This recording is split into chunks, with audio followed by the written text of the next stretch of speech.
Recording in progress. Okay, I'm calling this meeting to order of the Sacramento City Unified School District Board of Education for February 3rd, 2022. Superintendent, could you please take roll?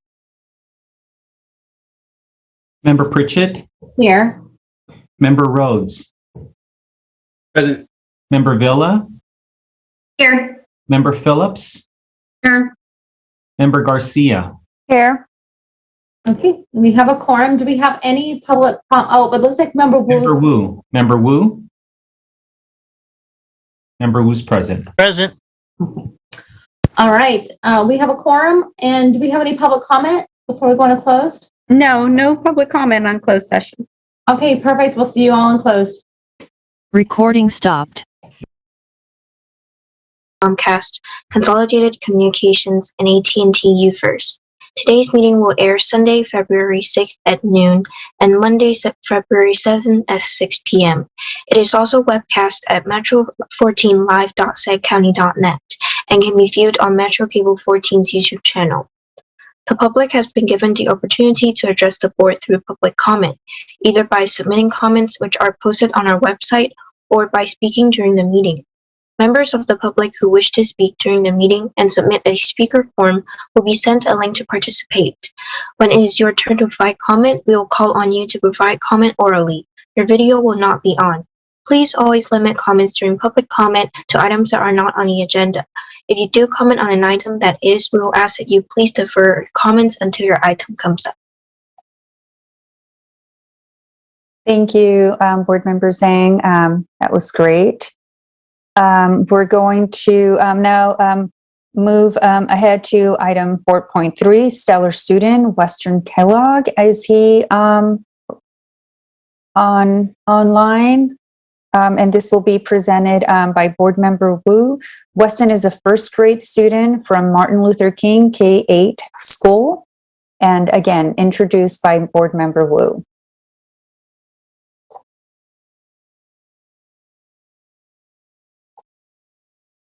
It doesn't look like either one of them is online, so we can go ahead and come back to that item if necessary. So I do see the Stellar Student online, but I'm trying to see Member Wu here.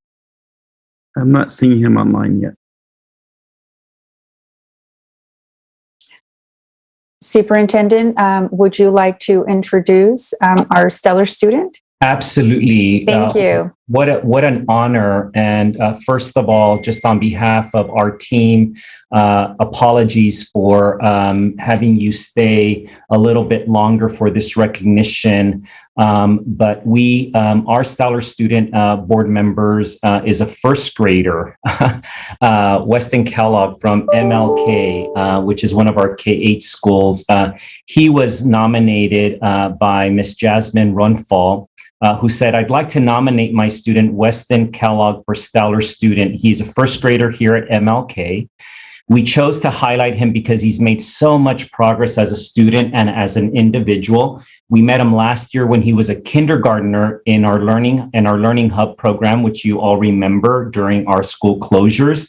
He was very quiet, he cried often, didn't want to talk to the other students, and was very timid. Seeing him now in ACES, making friends, being an awesome classroom helper and an independent scholar really makes us happy to see just how much he's progressed in over a year.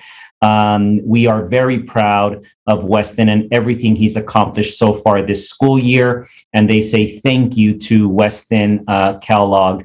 And on behalf of our team, Weston and Weston's family, we want to congratulate you for this wonderful honor as a Stellar student. I see that Member Wu has joined us as well. MLK is in his trustee area, but I'm hopeful that we will also get a chance to hear from Weston. Member Wu. You're on mute, Member Wu. Congratulations, Weston. I am thrilled that you are in our Stellar student. You have made remarkable improvements, and hopefully you are on the line, so we can hear from you. Weston, go ahead if you want to say a few words. Or Mom.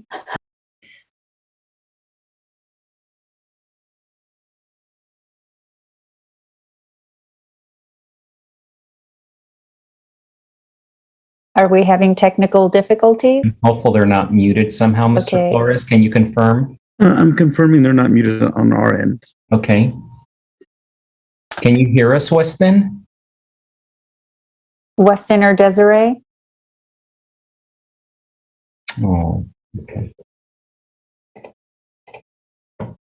We can come back, Vice President Garcia, if we're able to.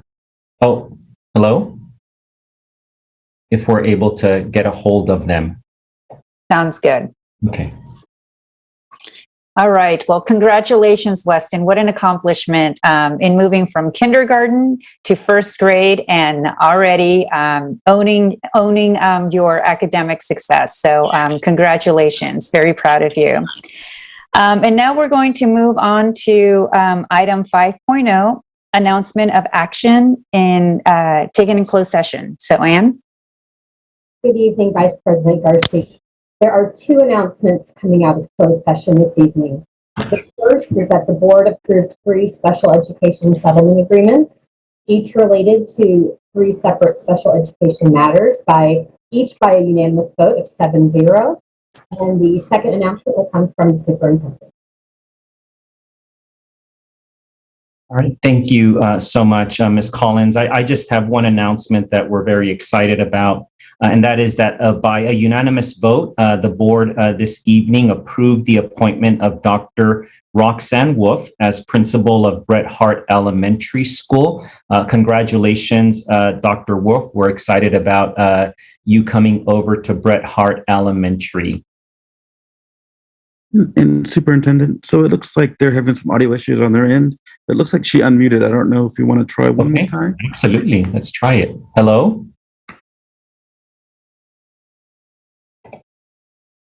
It Oh.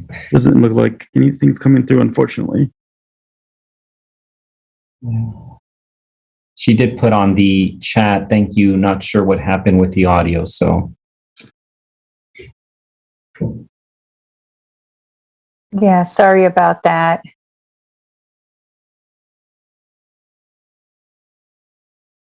Did you want to try one more time before we move on to the next agenda item?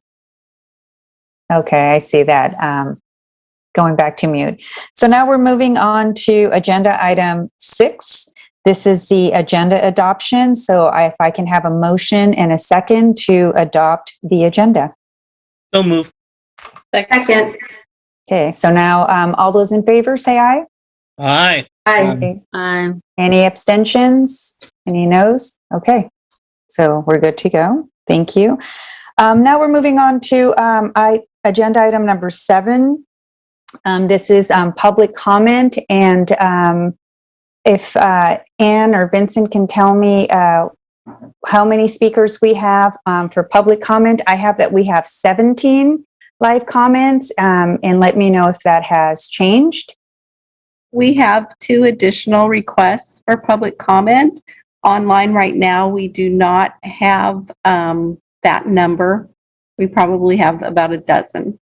Okay, so with that in mind, I think we can allow for the standard time of 2 minutes for public comment tonight. And I also just wanted to make sure that we just reiterate a message that while the school board meetings are public and they're open, that as a board, we have an obligation not only to hear and act on numerous matters, and to do so in an orderly and efficient manner. So, we're guided by our bylaws that are consistent with laws, and including the Brown Act. So we're not going to, further limit your time, because we do have to allocate the time for public input. So we're doing that at 15 minutes for this item. but also the board's ability to engage and immediately respond to comments. So we just have to be very careful, colleagues, in how we engage and respond to public comments. We're human beings. We hear the urgency of our community and the passion that they bring to public comment.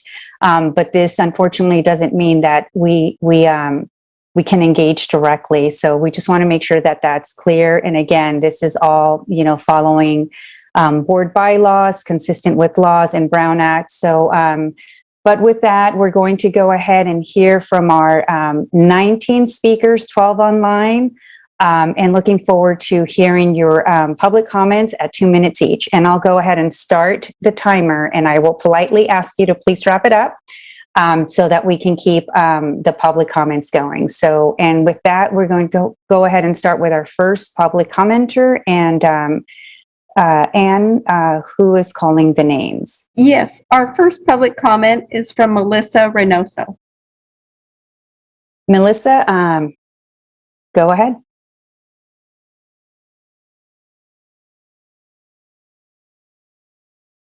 You're on mute, Melissa.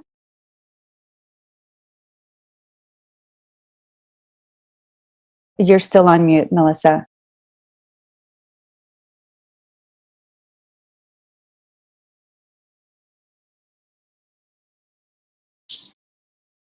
Melissa, you're still on mute.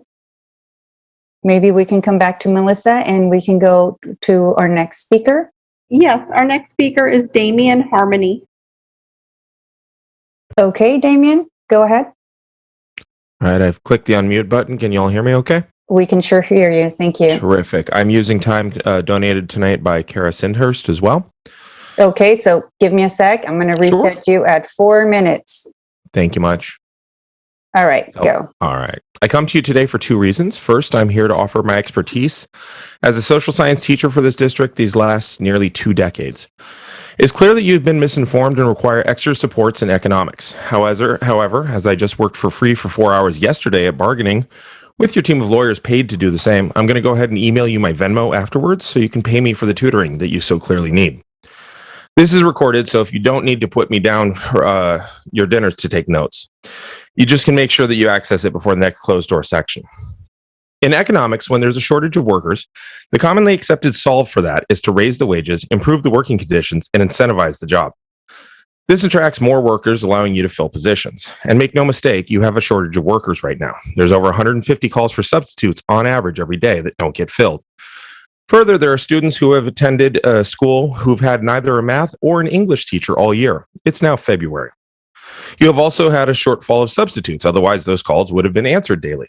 Additionally, you have hundreds of students who are still on the waiting list for Cap City, which means that you're short even more teachers. There are students who have had no teacher all year. Again, it's February. The rest of this is for free, so no need to pay me, as it's merely advice based on the facts. Somehow someone got into your ear and told you the opposite would work. You purged your sub list last year so that you lost over 200 substitutes, exacerbating your problem. And your bargaining team is actively trying to reduce take-home pay of teachers. Myself, I could stand to lose $1,500 a month. There are plenty of people like me. During a teacher shortage, you are driving teachers away. You drove away Rob Green to Texas. You killed off our auto shop program at my school. You killed the last remaining Latin program in the district. And you continue to lay off teachers. Stop treating class maximums as goals and start treating them as guardrails that you should never approach. Help my students learn by shrinking class sizes. Help them socially distance with lower class sizes. You've even gone so far as to force school site councils to use discretionary funds to pay for teachers, further impoverishing the sites who are already facing staffing shortages. My site stands to lose 8 teachers, a site administrator, a counselor, and a classified staff member, during a time where you have the money and there's a shortage of all of the above. I understand such austerity measures are necessary. I'm not saying that they aren't, but that's only true if you don't have the reserves to maintain normalcy for my students. That's only true if you're facing shortfalls of monies and have cut everywhere else possible. But y'all didn't do that. You have more than $100 million in reserves in case of emergency. This is an emergency. No time has ever fit that definition more. Other districts nearby have, at the urging of the state, that is actually giving them the money, spent their COVID monies on recruiting and retaining teachers by raising pay, reducing class sizes, and improving overall conditions to make the schools safe during a pandemic. Unless y'all have gone on a spending spree akin to the buying out of administrative vacations recently, I haven't seen you act very quickly to spend 140 plus million on doing any of those things. It shocks the conscience, present company excluded, of course, that you would hold on to all of this money during the greatest emergency and teacher shortage of our generation. My second request is that you immediately look into investing in solar power to take advantage of the sunny climate in Sacramento. Because so far, gaslighting is costing all of us more than we can bear.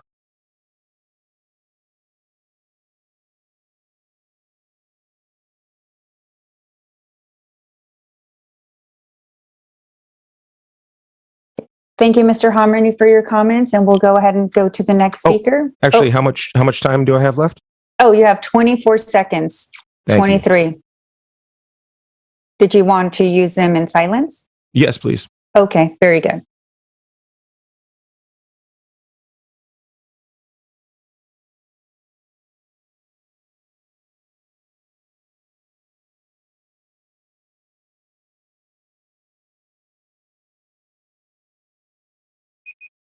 Again, thank you so much for your comments. Our next speaker is David Fisher, and he is combining time with Nikki Malevsky, Cindy Stewart, and Melissa Reynoso. So they're at 8 minutes? Yes. Okay. Mr. Fisher, Yes. you're good to go. Thank you. So I'd like to start my comments with just a couple of glaring examples of district's poor decision and the subsequent lack of accountability that has devastating effects on the teaching and learning in the district. Nikki Malevsky also emailed all this information to the entire board earlier today. Since last May, we have been raising concerns regarding the district's leadership purging of over 200 teachers off the substitute teacher list before the school year even began. This eliminated over a third of our total substitute pool before school began, cutting off some teachers who have worked for decades in this district. This unprecedented and ill-conceived action by district leadership has undermined the district's ability to provide substitute teachers for classrooms and exacerbated the teacher crisis in our district. Even on the very first day of school this year, 28 classrooms were without a teacher at all. On the worst day so far, 149 classrooms had unfilled substitute requests, and those classes of students sat in auditoriums, were blended with other classrooms, or some other ad hoc situation where no real learning could occur. All because over 200 substitutes were purged for no reason. Now, we have heard the district continue to say that they purged these substitute teachers by sending out the same old assurance letter that they used to send out every year. But just a quick read of the letters clearly showed that's entirely untrue. For example, the old letter sent out in 2020 states, quote, "If we do not hear back from you, we'll assume that you are willing to work with us for the upcoming school year," end quote. Fair enough, right? The letter you just sent out to the emails, by the way, which you'd never done before, this last school year says, quote, "Failure to respond to this notice by June 18th, 2021 is you acknowledging that you are not returning for the 21-22 school year." Clearly different. You can hear from that evidence. These two letters end with completely opposite requests and outcomes. Substitutes, even if they saw the district email, many of them ignored the letter because the district issues a letter to them every year just to make it hard to collect unemployment, but they have never had to respond to that letter before. When this came to our attention last year, we begged the district to not go ahead with it, but they proceeded and have taken no steps to correct the mistake. Sac City is not suffering from the same lack of substitutes due to the pandemic that other districts are experiencing. Our students are suffering an exacerbated crisis due to the direct actions of leadership in this district that sent over 200 substitutes packing before the year even started. Since September, SCTA has proposed the following language, quote, "The district will make all efforts to reach out to prior substitute teachers who were removed from the substitute list in the summer of 2021, and upon request, immediately reinstate them to the substitute list," end quote. To date, the district bargaining team has rejected the language and has refused to reach out to these substitute teachers they had purged. Please direct the superintendent to correct this egregious purging of substitutes from the list and work with SCTA to recruit and retain teachers our students need and deserve. Another example of a lack of accountability in this district is that despite hundreds of students on the waiting list for independent study at Cap City, the district has not been posting any positions for weeks. It wasn't until we emailed the district leadership yesterday Did any positions finally get posted last night? Where's the oversight and where's the accountability? And of course, continuing to make the staffing crisis worse is your irresponsible and illogical demand for huge cuts in teacher compensation during the worst teacher shortage in our generation, while gleefully giving the superintendent massive increases in compensation at the same time. In addition, we're hearing from sites right now. They're being told the district's in the process right now of cutting teachers. You've got to be kidding me. Everyone knows there is no such thing as an extra teacher in this climate. Threatening to make cuts is driving newer teachers to look elsewhere as we speak. Meanwhile, what are other districts doing to mitigate the staffing crisis? According to a report released last week by the Learning Policy Institute, proactive districts are taking the following logical steps to address the immediate staffing crisis. Number one, increase compensation. Districts are improving teacher recruitment and retention by increasing direct compensation to teachers. Districts are offering wage increases, stipends, and bonuses. Sac City, in contrast, is demanding huge cuts in teacher take-home pay. Number two, investing in recruitment and hiring capacity. A majority of districts in this study are stepping up recruitment activities in response to known and anticipated shortages. Sac City, in contrast, is plagued by bureaucratic dysfunction and not even posting positions. Number three, adding staff to support students and teachers. Several districts in the study described leveraging funds to improve working conditions with an eye towards teacher retention. Some districts are hiring additional staff to reduce pupil to teacher ratios. Districts are creating and filling additional positions for intervention and strategic and academic support, including counselors, psychologists, social workers, instructional coaches, and assistant principals. By supporting students' learning recovery and social and emotional well-being, districts are providing supports for teachers. Together, these recommendations from the Learning Policy Institute reflect proposals that SCT has made to the district to address the staffing crisis. Proposal the district has consistently and without explanation rejected, while demanding unprecedented cuts in teachers' take-home pay, cuts that you as the board are on record as supporting. It's time to turn the ship around. Thank you.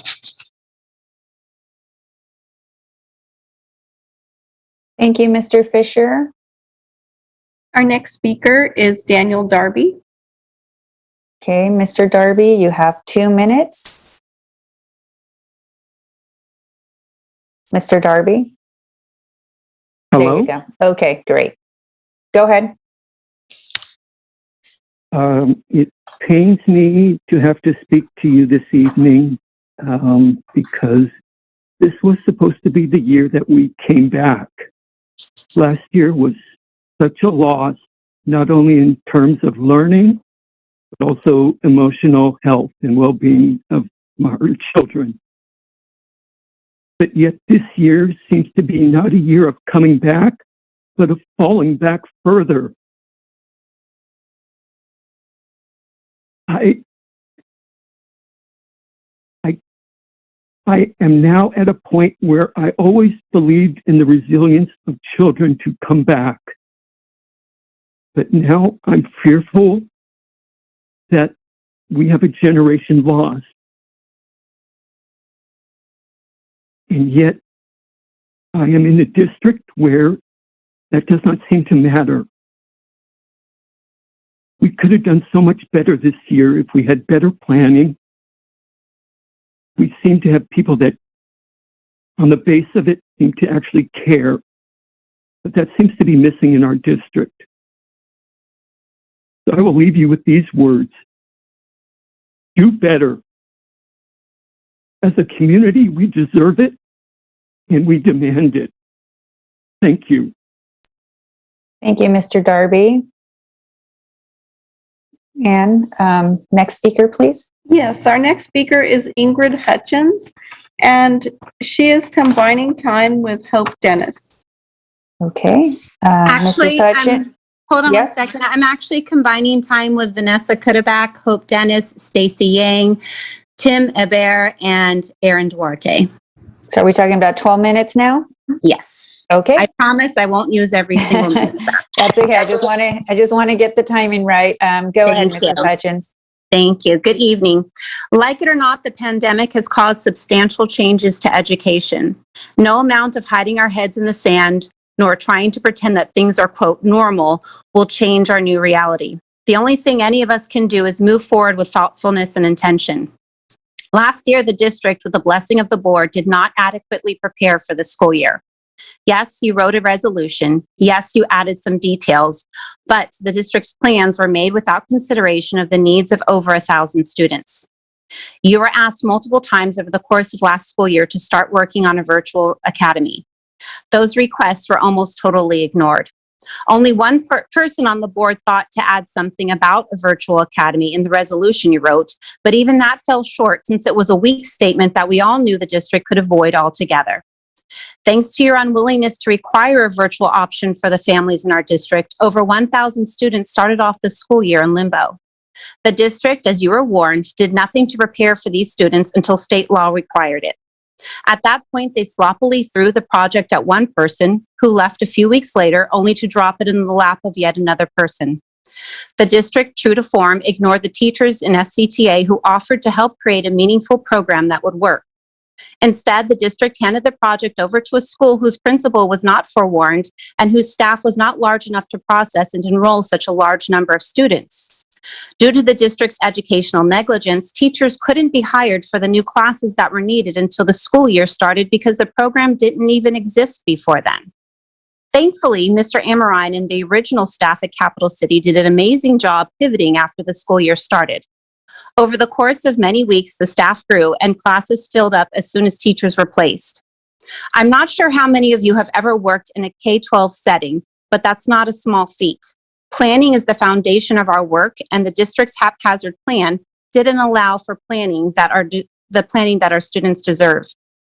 As I speak to you tonight, we still have approximately 560 students who are on the original list waiting for placement. Let me make this clear. Those students haven't had any instruction this year. Packets are not instruction. Add to those students about 100 more who have joined the original list. That makes the total of about 690 students and growing who want a virtual option this school year, but haven't been given one. Not because we couldn't do it, but because you refused to require the district to create a program. You did not see the value in planning for it. These families didn't want the same thing you wanted, so you ignored the pressing need to make it happen. Now is the time to prevent that from occurring next year, yet I don't see anything on the agenda to address the needs of families who want an option. You need to do something because without a resolution, the district won't plan for a virtual option next year. They haven't even surveyed families yet. However, we have. After surveying the families who currently have students enrolled in one of Cap City's programs, 90% of our families want to return, with 85% wanting online learning. Those figures do not include the 690 students on our wait list, nor any families throughout the rest of the district who might want to change. This means the district could very reasonably have approximately 1,500 students wanting to attend Cap City next year, but no one is even acknowledging it. The students whose families want them to attend school online deserve the same things our other students in the district deserve. No student should have to go through another year like this one. That means we need to start planning now. Cap City needs proper staffing, including an RSP teacher, SDC teacher, and speech therapist. Our students with IEPs have educational rights that you cannot continue to ignore. With our current staffing crisis, the district will need to prevent more teachers from leaving this summer and start some heavy recruiting, which will never happen while they're peddling a mythical budget crisis and treating their employees like they're expendable. As a policy-making body that provides oversight for our district, you need to mandate that Sac City does what other districts in our state are doing: make our district attractive to employees. That will require treating all employees like valued professionals. If you can give the superintendent a contract to make his position competitive, why aren't you doing the same for the people who actually work with students in this district? Now, since I'm using some of Erin Duarte's time that she so graciously gave me, I'd like to honor her by using my last few minutes to directly address the adult members on this board. You are elected officials, so the public expects to see that reflected in your behavior during meetings. If you're eating, texting, chatting, or rolling your eyes during public comments, you're not taking your role as seriously as the voters expect you to. What we see when those behaviors occur is a group of people who rather than feel honored to be a trustee, feel that the public should somehow feel honored that they get to speak to you. No offense, but most people have other things they'd rather do tonight. However, they feel that saving public education in Sacramento is important enough to give up some of their precious time. You, as elected officials, should feel the same and behave as such. Thank you for your time. Thank you, Mrs. Hutchins. Our next speaker is Maria Rodriguez. Okay, Ms. Rodriguez, you have 2 minutes. Okay, good evening, Vice President Garcia, Superintendent Aguilar, and members of the school board. My name is Maria Rodriguez, and I am an advocate because I believe free and quality public education is the foundation of equity in our country. And I thank you all for serving this school district. My goal in speaking tonight, and I think I've signed up for 4 things, is to try to bring voices into your meeting which are not privileged enough to have a voice. Not everyone has time to put together a thoughtful 1 to 2 minute response during their workday. Not everyone can afford 6 hours on a Thursday night or even have the internet bandwidth to keep up with the minute-to-minute board meetings. I sent an email to President Pritchett with some ideas I have about public comment, and Vice President Garcia, I appreciate your explanation at the beginning. When someone with a unique voice comes to you to speak, I would like to see them afforded some extra time. I gave her 3 ideas. Anyone who's under 18 should get 2 minutes no matter what.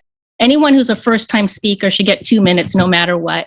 And someone with a unique concern about their child should get 2 minutes. I don't know if that's feasible, but when people who know what they're doing, like the people who have come before me, come and they get to have 12 minutes when the teachers union already has like a 12-minute time on the agenda to speak. And I know at least one recent one, they didn't even use their time. It is really frustrating. There is so much more depth to what's going on in this district than what we hear at these meetings. Don't forget that loud voices that make demands at these meetings are not necessarily the majority, especially those who have the luxury to threaten that they will leave this district. The people who don't have any choice with where they go to school, they're not here speaking their voices. And I pray with all my might that tonight I speak valiantly on their behalf and don't do them a disservice. Thank you. Our next speaker is Teresa Hanneman. Ms. Hanneman? Hi there, can you hear me? Yes, we can hear you, and we're setting the timer at 2 minutes. Jerry Snow donated his time to me. Okay, so we'll give you 4 minutes. Okay. All right, thank you. Good evening. In the 20 years I've been at Parkway, many superintendents and board members have come and gone, but our students have always been underserved and seemingly forgotten about. Mahatma Gandhi said, "The true measure of any society can be found in how it treats its most vulnerable members." While you pat each other on the back about how hard you are working, this is the lens by which I judge all of you. You should be judged by how you are treating and supporting your most vulnerable students and schools. Parkway is a wonderfully diverse campus. We represent different backgrounds and we value relationships. If you walk through our classrooms, you will see students engaging in number talks, community circles, SIPs, PBIS, restorative circles, and rigorous math, ELA, and science lessons. Today, you would have also seen that we had 9 classroom vacancies, 8 of which were filled with subs. My admin taught the class that wasn't picked up. As you can imagine, that is a bit of chaos that comes with having that many subs at once, but thankfully no classes had to be split up. Like many campuses, you will also see students who are struggling social-emotionally, having difficulty regulating their emotions, and struggling with the trauma this pandemic has brought their families. You would also see these students shuffled around to different classrooms because their teacher is out sick and there wasn't a sub to pick up the job. I know the district is all about data, so here's some to digest. 17% of our students are ELLs, 95% are unduplicated, and 100% qualify for free lunch. We have a dedicated staff most of whom have worked at Parkway for 5, 10, or 20 plus years. This really speaks to the dedication we have for our students. At my site, 67 students and staff have tested positive for COVID since we returned from winter break. I have had at least 8 students test positive just since we returned from break. On top of the challenges that come from living in an underserved area with high transmission rates, our students and staff have been disproportionately affected by the staffing crisis. We average 3 vacancies a day that are not getting picked up. That means that both of my administrators are continuing to teach almost daily, which also means they are often not able to do their actual jobs.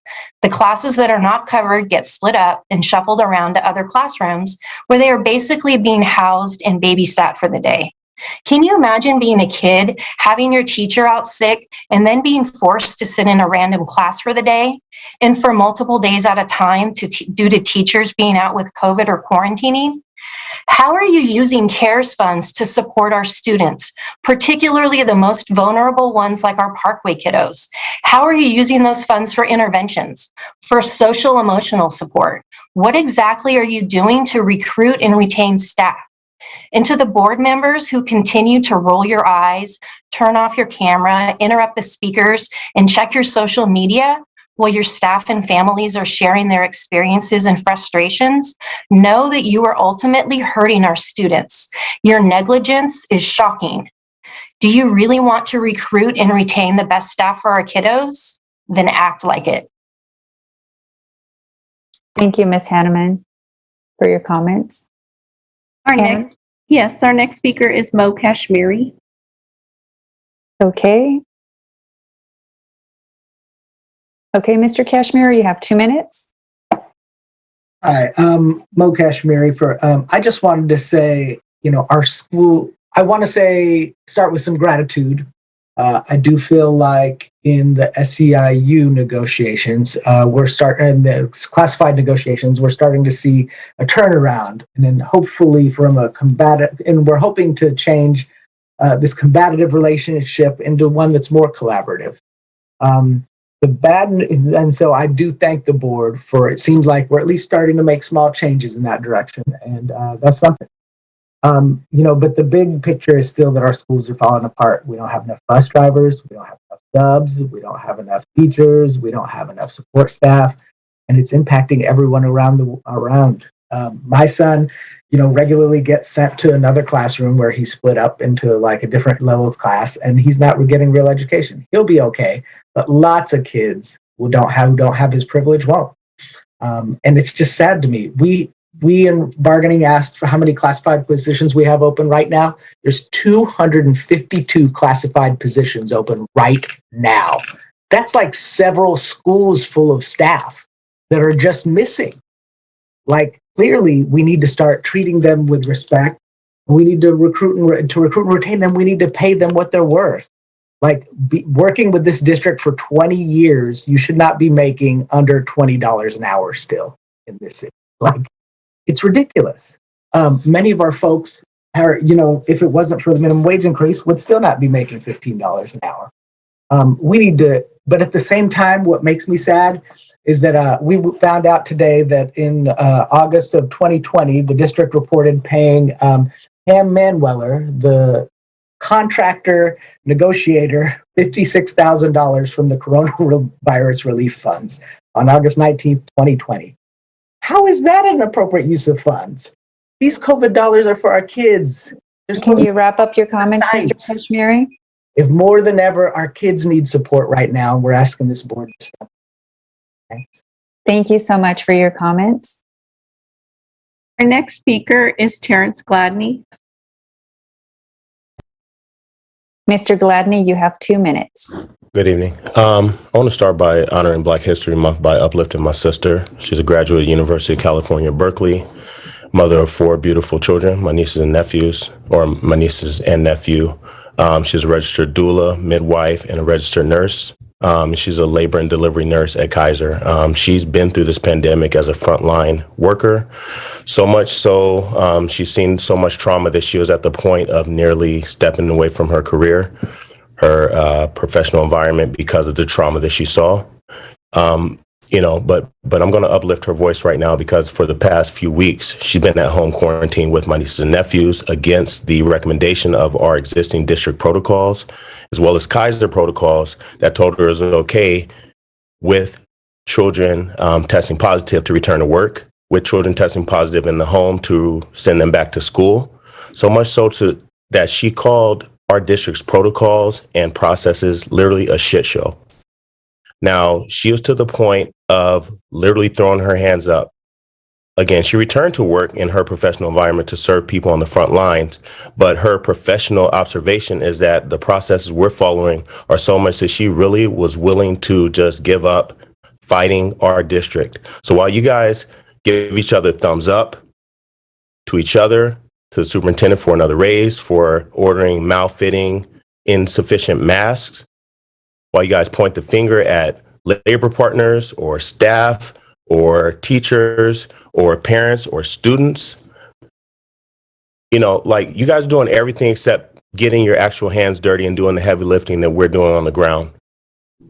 I have plenty of gloves that I give to my youth scholars to do work in the summer for free to clean up our campuses and do the work that will endear them to the acts of service that will literally uplift them as serving adults. They're not lifting force to their mouths. They're not lifting their hands to high five each other for. Mr. Gladney, please wrap it up. Yeah, they're not lifting their hands up to high five each other for things that really don't have an impact. So I understand that you guys are listening, but with listening should also come action. Thank you, Mr. Gladney, for your comments. Anne? Yes, our final speaker is Melissa Reynoso. Okay, Ms. Reynoso. You're on mute. You're still on mute, Ms. Reynoso.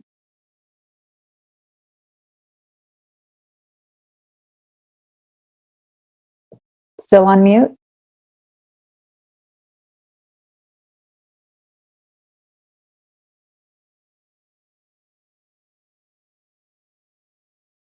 Ms. Reynoso, you're still on mute.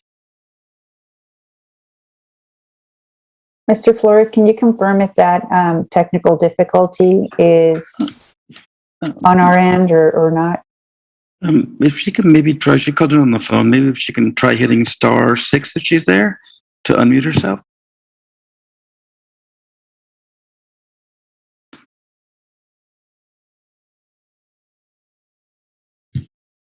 No. Okay. Okay, so sorry about that. We'll go ahead and keep moving to item number 8.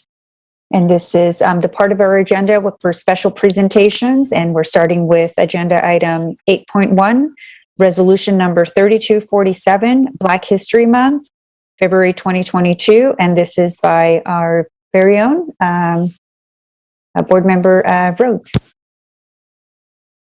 Thank you, Vice President Garcia. Today, we're coming to you guys with a resolution for Black History Month. And we're going to start it off. Whereas the first event to recognize and celebrate Black History Month occurred during the week in February 1926, encompassing the birth of Abraham Lincoln and Frederick Douglass, 2 key figures in the history of African Americans. And whereas in 1976, the week-long celebration was extended to the entire month of February, and whereas Thurgood Marshall, the first African American U.S. Supreme Court member, stated, "In recognizing the humanity of our fellow beings, we pay ourselves the highest tribute." And whereas National Black History Month is a national tradition established in response to the inadequate and oftentimes biased depiction of Black history and African American communities in history books and school curriculum. And whereas African Americans helped develop our nation in ways recognized, unrecognized, and unrecorded, and whereas the contributions of African American citizens scientists, inventors, educators, farmers, homemaker, elected officials, clergy, entertainers, athletes, and explorers of earth and sky have been recognized annually during National Black History Month. And whereas African American citizens have participated and continue to in every American effort to secure, protect, and maintain the essence and substance of American democracy, and whereas National Black History Month is a vehicle for culturally relevant activities and scholarship at Sacramento Unified School District to focus on ways to close health and opportunity gaps for Black students, employees, and families.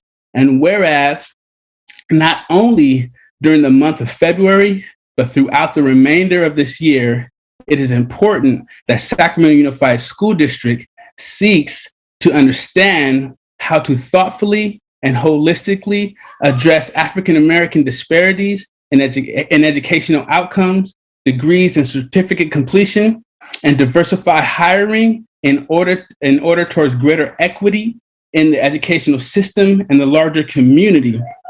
Now, therefore, be it resolved that the Sacramento City Unified School District Board of Education does hereby recognize the month of February as Black History Month and supports the important work and services provided by campus staff, managers, administrators, and residents throughout the district and across the nation. Be it further resolved that the Board of Education will encourage all staff and members of the community to recognize and celebrate National Black History Month through culturally relevant activities and programs. Thank you. Happy Black History Month. Thank you very much, Board Member Rhodes. And with that, we're going to move on to public comment. Yes, we have two public comments. The first is from Ingrid Hutchins. Very good. Mrs. Hutchins, I'm going to start you at 2 minutes. Hi, and it's Ms. Hutchins, not Mrs. Hutchins. Very good. Thank you. I just wanted to ask the board, great resolution, and we have these resolutions all the time, but I want to know what exactly is going to happen from this resolution. I have been in this district for 20 years, and I am one of a handful of Black educators you have, but I'd like to see you be able to recruit more. I'd like to see us have more programs for our students. I'd like to see public education survive in Sacramento, but I'm not seeing these things come from the board lately. What I am seeing is I'm seeing you upholding the superintendent. And while making that position something that other people might value, that is not supporting our students. So rather than just write resolutions, it's time for us to roll up our sleeves and actually get to work and improve our schools. Thank you. Our next and final speaker is Terrence Gladney. Hey, Mr. Gladney, you're at 2 minutes. Thank you. Whereas recent data that was shared in the LCAP PAC meeting, as well as other spaces, still reflect that even in the virtual environment, African American students were disproportionately suspended. Let me repeat that. In a virtual environment, African American students were still disproportionately suspended. What are students suspended for in a virtual environment? Even in a virtual environment, African American students are disproportionately suspended. In a district of 40,000 with 5,000 African American students, they are suspended at the highest rate. Whereas in a virtual environment, African American students were still in the safety of their own home and sanctum, in the safety of our so-called hubs. African Americans were still disproportionately suspended higher than any other student population in our district, whereas they are still disproportionately identified for special needs services. Whereas the school sites that they attend are disproportionately suffering from quarantines and exposures, and this learning loss we're trying to mitigate by keeping our schools open. They are disproportionately affected by our failure, piss poor policies that you 7, including Board Member Pritchett, happy birthday, Mike, are uplifting on behalf of our superintendent.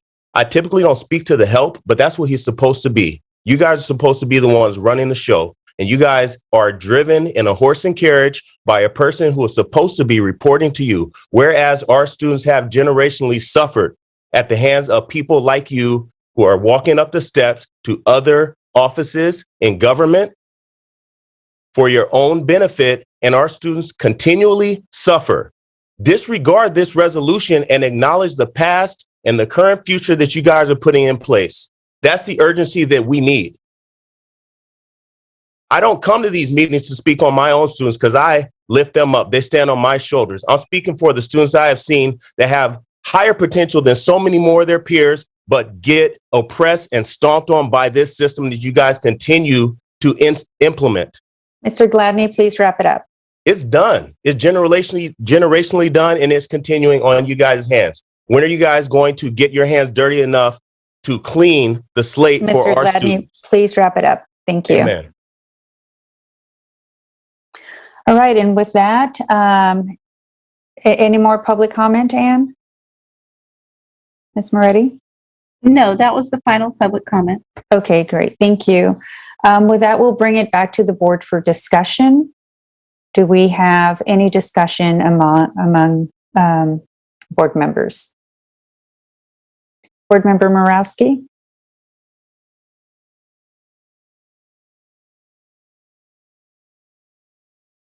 Board Member Morawski? You're on mute. Sorry, tough time getting off mute.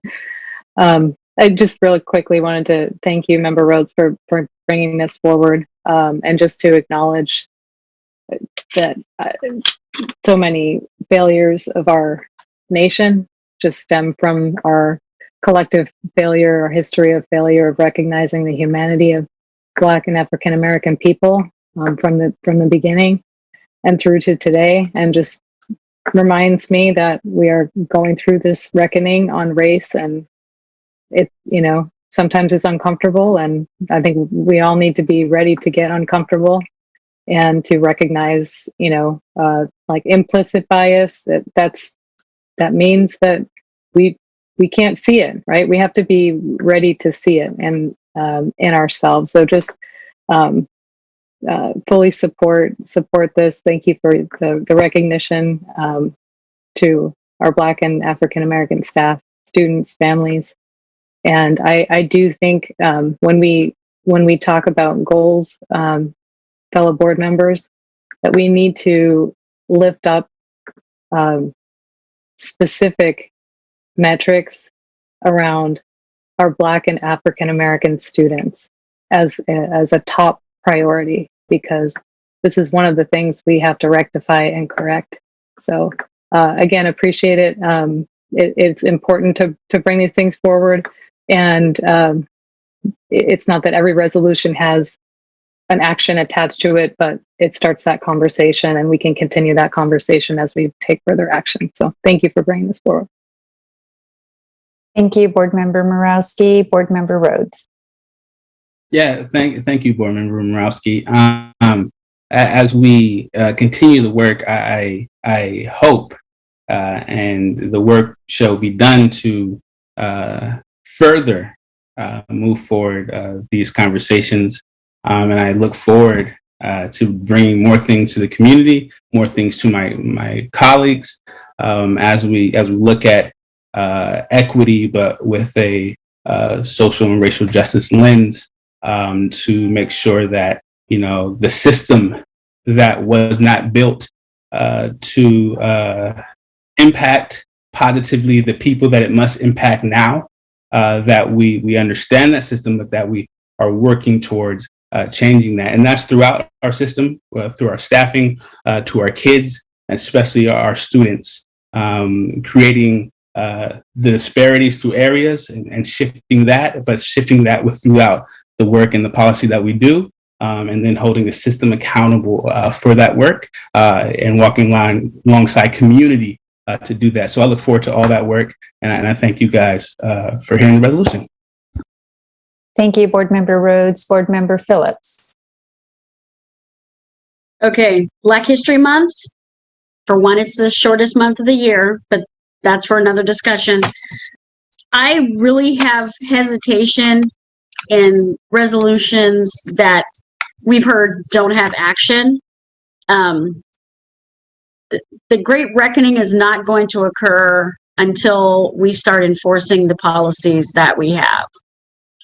If every year we're going to talk about, I know I sound like Terrence Gladney here because he said everything that I wanted to say, but we're not doing enough for our Black students. And I'm not even going to say Black and brown, I'm going to say Black. If our numbers are high in suspensions, what are we actually doing about this? It seems to me like we crunch data, we put out a PowerPoint, it says this is our problem, and we don't do anything to fix it. I know that now we're in the middle of a pandemic. I'm going to say middle because we're not done, not even close. But we have to be more focused on specifically Black students because our district is not doing anything for them. And I would like to add, this is the second time that I have not had an opportunity to address a resolution with regard to Black History Month. So I'm going to put it on the table now. Next year, when Black people get 1 month, February 1st or February 28th, I would like to speak on it. Not sure why I'm not a part of that, but I think it is really important that we also make sure that we are being as fair as possible to our board members. So I have nothing else to say, but the Great Reckoning is not going to happen until we recognize that we have a race problem, that we are a racist district. Nothing is going to happen until we admit that we have a problem. That's the first step in AA. Thanks.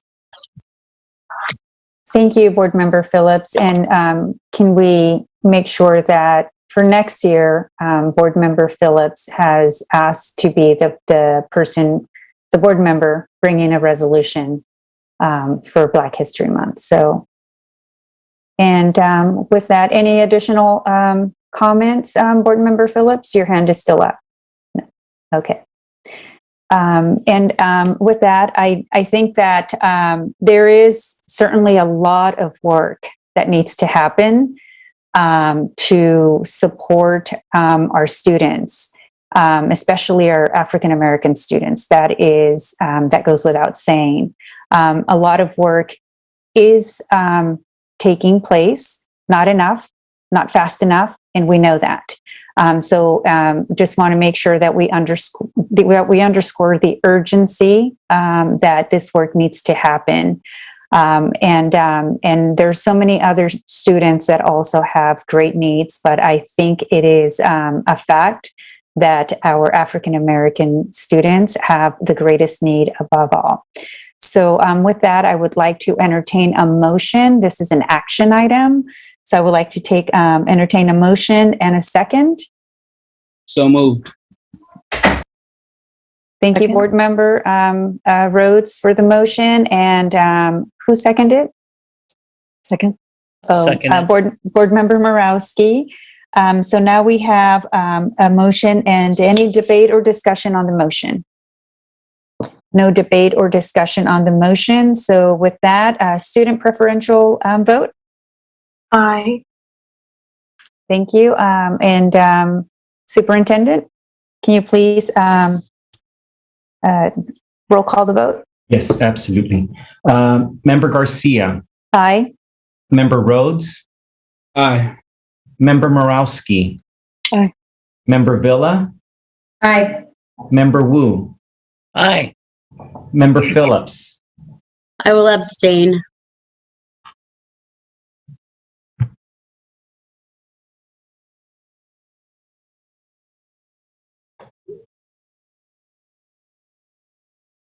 Okay, are we ready to move on to the next item, Superintendent? Okay, Thank you. So item 8.2, now it's the update on mandatory COVID-19 vaccine for eligible non-exempt students and staff. This Mr. Bob Lyons and Ms. Victoria Flores. Thank you.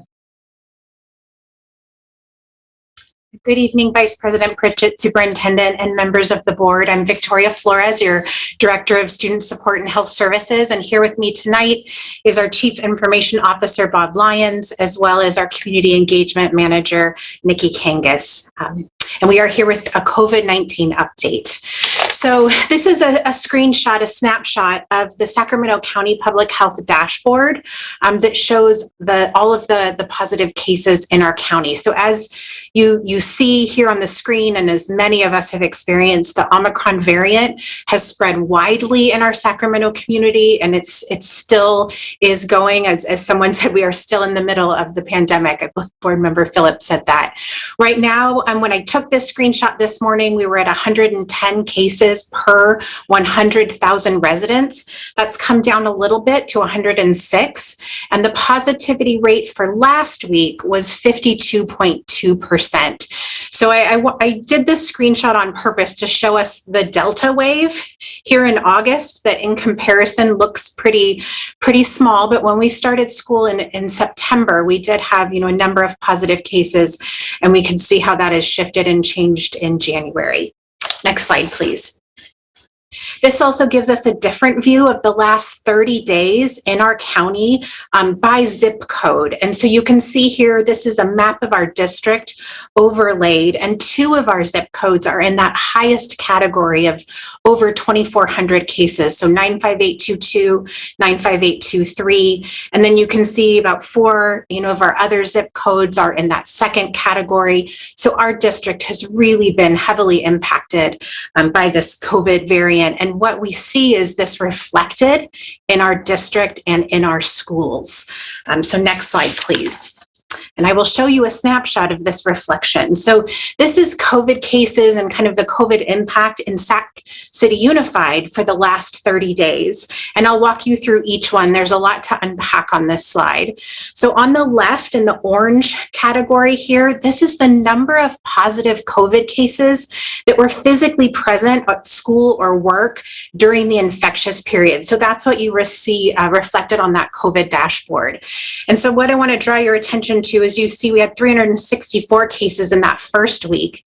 And what that shows us is those take-home, at-home tests that we did. Remember, we had about 500 that were positive before they ever came back to school or work. So that was a really effective strategy. And you'll hear later on, we're looking to duplicate that. And then as we started testing, surveillance testing started kicking out, you can see our positivity numbers did go really high that third week, 1,749, and then down.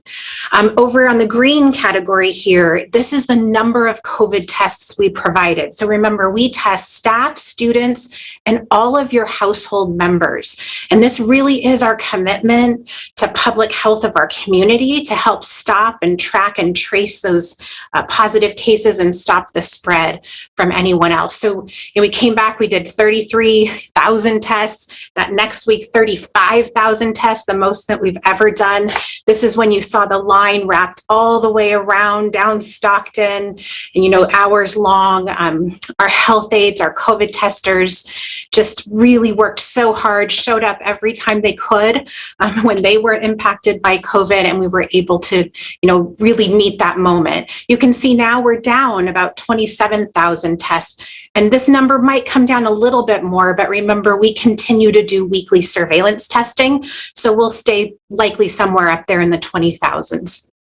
This next blue column talks about the number of positive tests for just staff and students. So when we pull that data out, one of the things I want to show here is that some of this is duplicate, because when you test positive, you have an opportunity to test again on day 5.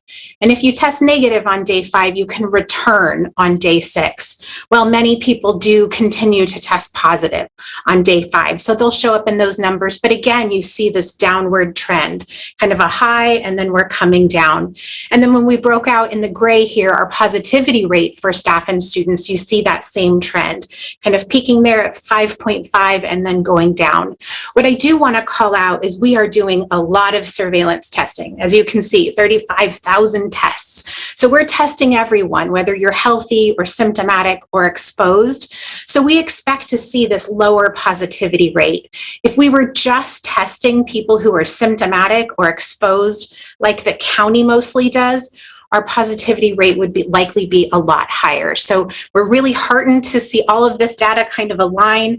And you can see that just like with the county, we're starting to see, that drop off. So this is our overview of January. It's been a really difficult month for our community, our families, our loved ones, and we are very heartened to see this curve. Vice President Garcia, if I can just interject very quickly, by no means intending, as has been mentioned, just to pat ourselves in the back, but I do want to just recognize this data set and the point that Ms. Flores just made right now. From a policy perspective, the position that we have taken, thanks to your support as a board, is that we see the commitment and the infrastructure that we have built to perform this many thousands of tests as a policy matter for us to try to keep our doors open to continue to serve our students.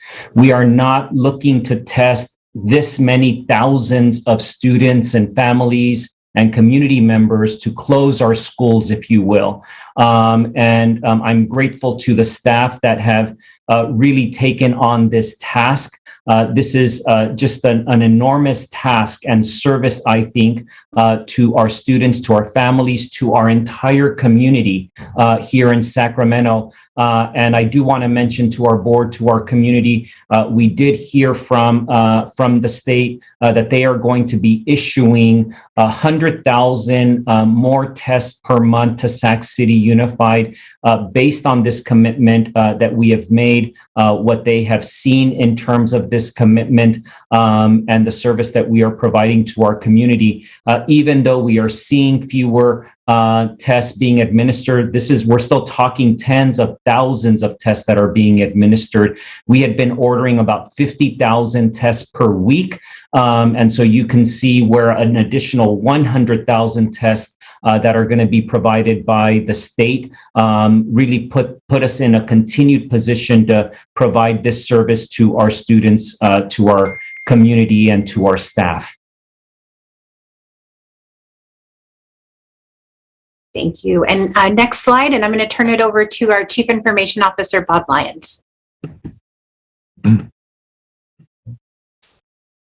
evening, Superintendent Aguilar and members of the board. I'm Bob Lyons, Chief Information Officer for the district. This slide is this slide is our student attendance rates for the last over this past month, and it mirrors what we've seen in the previous slide that was shown with our positivity rate, everything else. You can see this, our attendance rate at the very beginning, right after break, was 81%, dropped down to 75%, and this past last week has back up to 85%, which is pretty close to normal. Our staff attendance rate reflect what we've seen on the student side.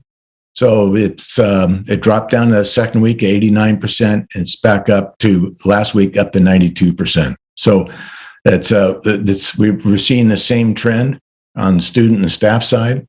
Our staff the vaccination rates a lot higher, so we're seeing the higher attendance rates there. Next slide, please. This slide is our screenshot of our student COVID vaccine dashboard for 12 and older students. It was updated this morning and published on the district website. Approximately 53% of the students 12 and older have reported full or partial vaccinations, and about 4% have filed for an exemption. Since the last board meeting on January 13th, the vaccination rate for the 12 and older group has increased about 3%, with the exemptions increasing about 1.2%. As a reminder, the vaccine dashboard defaults to the 12 and older age group, and it's the date of the update is just above the reset button, and it's regularly updated. We try to update it daily, but it really depends on the load from the health department. Next slide, please. This slide is a screenshot of our testing status dashboard as of this morning for all students that attend school in person. And because of that, these student numbers do not reflect Cap City students. As a reminder, only unvaccinated students, about 64% of our student population, are required to test. As of this morning, it was 3,981 of our students have not yet returned their consent to test forms. This represents about 16% of the students that are required to test. Breaking the 4,000 student barrier is a good indicator of how hard our health services and communications teams are working to communicate with parents about the importance of testing to keep our schools safe and open. We're requesting parents to please submit their student forms and records, whether vaccinated, filing an exemption, or consenting to test. Next slide, please. If you can stay there, Mr. Flores, back up. I just want to just interject very briefly, board members. As we indicated in our last board meeting, we were going to continue to kind of pivot and shift into this area of focus, which is that as we have seen vaccination rates just not increase at the rate that we would have wanted or would like to still see here in the near future, our focus has continued to shift into this area where our students are at least registering for regular testing. And so this is just again, as Mr. Lyons, Chief Lyons mentioned, a reflection of just the amazing work from our health aides and everyone else that has focused on this effort. That 4,000 number we're hoping to continue to see drop over the next few weeks so that we can continue to engage and conduct surveillance testing. So wanted to make sure that our board knew that this is a dashboard that is in place now. It is a publicly facing dashboard and would encourage our community to see both dashboards, both the the student vaccination dashboard that we just provided an overview, as well as this testing status dashboard. Next slide, please. All right. This slide is our staff vaccination dashboard and indicates vaccinated and unvaccinated staff and those filing for an exemption as of this morning. This dashboard includes both classified and certificated substitutes. So you'll see that the staff on the green box in the upper left is 4978. So it includes our couple hundred, about 700 substitutes. About 85% of our staff have reported being partially or fully vaccinated, an increase of about 5% from the last board meeting. Approximately 7% of staff have filed for an exemption, which is about a 1% increase from the last board meeting. About 380 staff, or 8% of the total, have not yet submitted vaccination information. Of the 380 staff that have not yet submitted their information, 178 are classified and certificated substitutes, representing about 47% of all staff without a submission. Next slide, please. This slide is a representative breakdown of our non-compliant staff. As you can see, 39 teachers have not yet submitted any information, along with 124 teacher substitutes and 54 classified subs. Staff have been working diligently to spread the word about the importance of staff submissions and have dramatically decreased non-compliance in the past few weeks. And as you can see on here, that nutrition services, all of their staff have turned in their vaccination forms or exemption forms.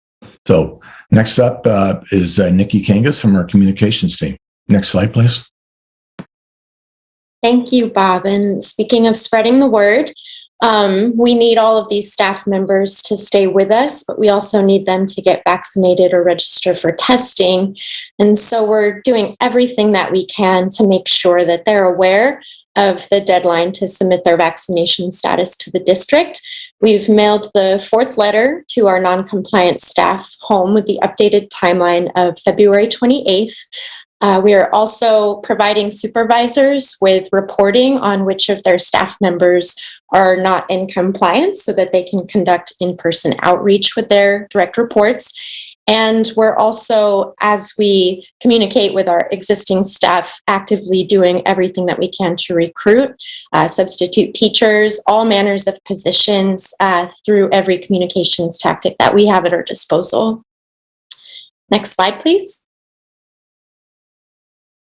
That said, we are also not taking our foot off the gas on trying to drive that vaccination requirement compliance with our community of students as well. So we, just one of the tactics that we've used is to create a video campaign with board members, local elected officials, as well as youth engagement teams to share the message on social media and help to drive vaccination and testing and awareness of the requirement. Next slide. In terms of outreach, centrally, we are working on more targeted and intensive outreach to our families. So we're really targeting this subgroup of students, as Bob mentioned on our dashboard, that 3,900 or so students that have not reported full vaccination status to the district and also have not provided their consent to testing. So our outreach is including in-home mailers to drive testing registration that we've sent to homes of those students in multiple languages. We've also created new resources for our school sites to assist in these communication efforts. And we're going to be conducting some on-site middle and high school visits with high numbers of students that are not currently registered to test to help try to engage them to participate in surveillance testing as well. Next slide. Recently, we had a very large communications effort that was centered around our N95 and KF94 mask distribution. We were able to get enough masks for our SUSD community to provide 20 to every staff member and 5 packs of the 2 different sizes of masks to all of our students, pre-K through secondary students. We communicated widely, again, with every tool that we have at our disposal, and this particular effort did get a lot of news media coverage with positive sentiment showing that we were there providing these masks that are known to be more protective to our students and staff to keep our schools as safe as we can. Next slide. In addition, we are working on hopefully getting a really large order of another batch of these at-home testing kits that we were able to send home prior to winter break. So we've ordered 88,000 of these testing kits. This with supply chain issues and how highly demanded they are currently, especially with the federal government also providing tests at this time.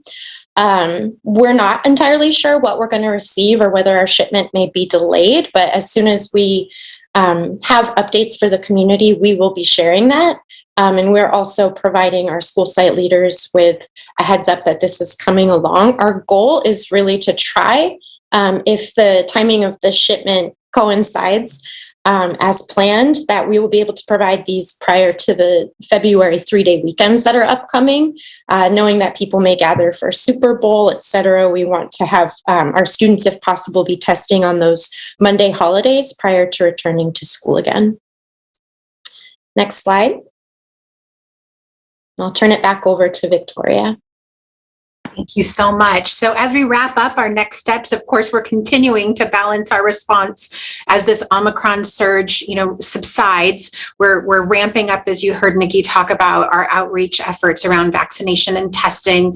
We always continue to consult with Sac County Public Health. They met with all of the school district health teams this morning. It's a every other weekly meeting with them. We continue to focus, as you heard and you saw on our testing dashboard, on getting those registration rates up, and I can happily report, we started surveillance testing at our high schools, and we are seeing a lot of vaccine records coming forth. So we knew that would happen, and it's really heartening to see our students registering to test or, pulling out that iPhone with that picture. We are actively targeting that outreach to that 3,981 students, kind of by name and need, and what support they need. We will monitor our vaccination mandate impact on staffing. I mean, you saw that slide that Chief Lyons talked about, particularly as it impacts services to our students and our families. That's a real emphasis and focus for us. And of course, we will continue to monitor all that data we shared with you, using that cycle of continuous improvement to respond. And we will likely be here at the next board meeting on February 17th. And that's it from us.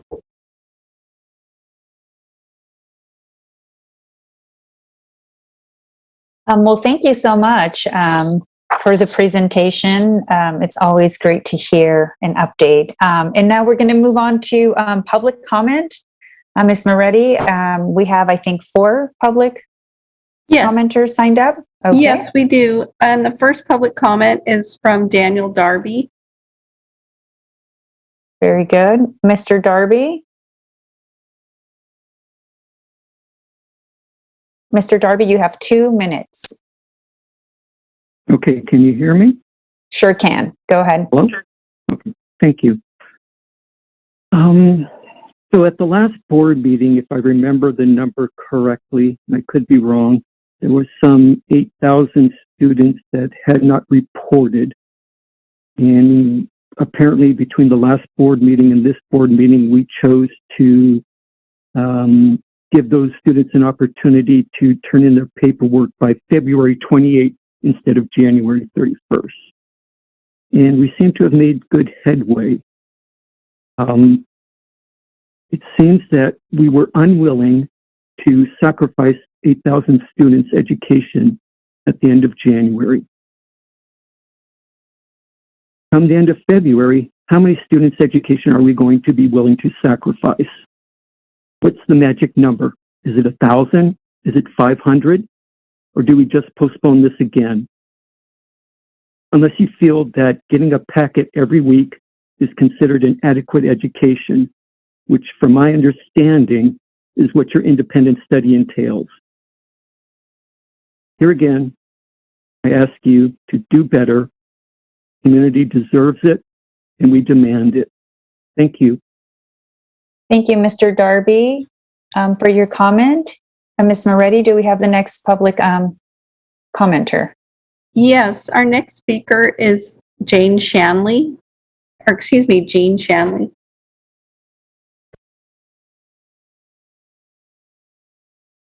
Can you hear me? Yes, we can. Go ahead. Okay, great. Thank you. So why is SCUSD doubling down on these vax mandates and testing mandates and masking when these issues are losing in the courts? Surely you know these mandates are illegal. Why do you keep pressing for them? Does it have anything to do with money? How much federal money is SCUSD receiving in payments for imposing illegal mandates on kids? Surely you know that LAUSD and Piedmont school districts withdrew their vax mandates because they were losing their lawsuits. So why is SCUSD plowing forward? It just doesn't make sense. I think you guys know that the law is not on your side. Regarding the masking, Nicole, I'm confused. I mean, are you not aware that the FDA does not recommend N95 masks for children? I'm not sure why SCUSD is passing those out. Children's Hospital of Philadelphia is a nationally recognized health policy research center known as CHOP. They're located in Philadelphia. It was a very diverse city. They've recently issued policy guidance in January 2022 recommending that schools end this weekly asymptomatic testing for students and staff. They recommend, if resources allow, you offer voluntary participation in testing for periods of high community transmission for those who are at high risk, but they certainly don't think it's necessary to mandate it regularly. The guidance recognizes the burden on schools who are overwhelmed with this contact tracing and testing. And so SCUSD and CDP. You cut out, like CHOP, you have doubled down and you're making the children quarantine and test unnecessarily. I ask that you end these mandates. They're not justified in the science. Thank you, Ms. Shanley, for your public comment. Ms. Moretti, do we have the next speaker? Yes, our next speaker is Maria Rodriguez. Ms. Rodriguez, go ahead. Good evening again. Yeah, I would like to, if you haven't noticed on the vaccine dashboard, it's an interesting correlation when you're looking at the schools that have high vaccination rates versus those that have low rates and non-reported. It really correlates with, I think, the schools that are more challenged, like the schools that you'll hear Rich Vasquez speak about, are clearly the ones on the right side of that graph. And I just want to point that out if you haven't already noticed it. I also want to point out that this is really excellent data management, and having sat on the LCAP PAC committee, I know that data is something we always asked for. And as much as we criticize the administration, Superintendent Aguilar is a person who I think is data driven and wants to get this type of information. And I think that's a good thing. I also think that there also needs to be narrative behind the data, and sometimes the data can be skewed. But I want to point out that's good. I also really want to commend Ms. Flores. She speaks so clearly. She speaks with a positive attitude. I don't know how she does it. She's always looks awesome as far as her presentation, and she's great. And my own opinion is if someone wanted to sabotage the public school system, they would have created a virus that caused a pandemic and changed rapidly from day to day. I don't know how any of you are holding it together. People are yelling at you from all sides, and just kudos from me. Thank you, Ms. Rodriguez, for your comments. Ms. Moretti, do we have the next public speaker? Yes, our next speaker is Sandra Halstead.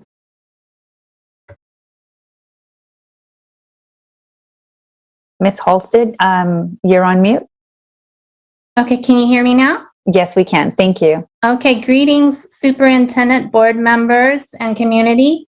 I am a parent of a 13-year-old child in the district and a former employee as of June 2021.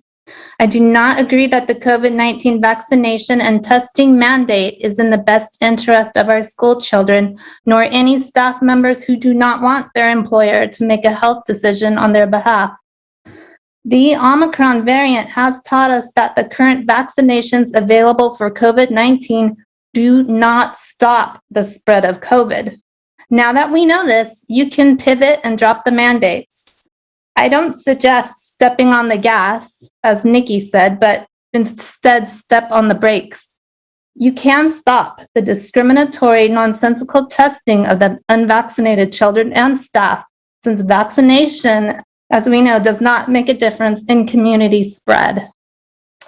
With my last glance at the SCUSD COVID dashboard, there were still 8,400 or 43% of 12-year-olds and up whose vaccination statuses were unreported. The superintendent said in an interview that these families who have yet to report might be experiencing language or technology barriers which prevent them from doing so. I would like to put forth the fact that there are parents intentionally choosing not to register their children's vaccine statuses or to consent to surveillance testing. Many families do not believe it is the right of the school board members to make health decisions for their children, but do believe their children have a right to public education free of this mandate. Also, we have seen in Los Angeles, Piedmont, and Oakland school districts that a vaccine mandate within this school year is not plausible. They were unable to enforce their mandates. I am not sure why you are supposing it could be done here in Sacramento, especially with the state of the Cap City Independent Study Program. Ms. Halstead, can you please wrap it up? Please use this at least as evidence to drop the mandates. Thank you. Thank you so much for your comments. Ms. Moretti, do we have the next speaker? Yes, our final speaker is Mo Kashmiri, but also it looks like the Stellar student is again available to come online. Okay, and we'll go ahead and do that after Mr. Kashmiri's comments.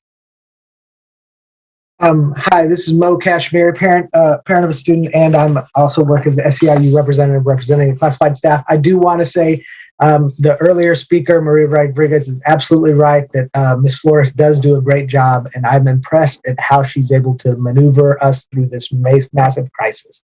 I'm grateful that the staff and the students are receiving N95s, I'm grateful to the state for providing those. I'm grateful to the district to helping get those out. I think those are critical with Omicron.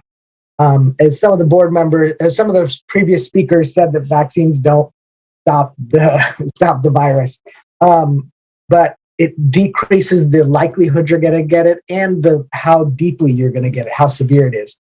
This isn't a joke. This affects our staff too. We are now, that I know of, up to 3 staff, classified staff that I know of, that have died of COVID, and 1 staff that is on long COVID and can no longer work. And in the next month or so is going to lose her health benefits while she has long COVID, possibly. And we may be coming to this board asking for an extension for her, given this circumstance. And so I understand it's a difficult thing, and I do understand that the vaccine is a risk, but it's not as risky as not getting vaccinated. The biggest risk is not getting vaccinated, and you can spread it to staff, to students, to our community members. It has a real impact. And for those that don't want to do it, I challenge you to have a conversation with some of the families of those who died and ask them. They'll say that they wish they had gotten vaccinated. And in retrospect, they will. So I think the board is doing a good job on this protecting our staff and our students. But I want to also say, we do have staff that aren't fully on board, and we're grateful that we have an exemption process where they can get a medical or religious exemption if needed as well. And I do think the district is making some positive strides in negotiations with us around potentially providing COVID leave and potentially providing some other kinds of incentive base. So yeah, we're hopeful we can get there. I think this is a difficult situation. There's no one answer that's going to make everybody happy. But thank you, Mr. Kashmir. Can you please wrap it up? That was it. Okay, thank you for your comments. And I think he was our final speaker. We're going to, I think, take a pause to recognize our stellar student.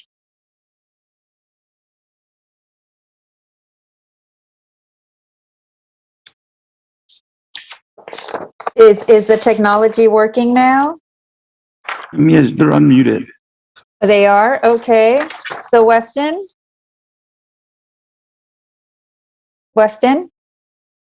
Okay, I see a hand raised.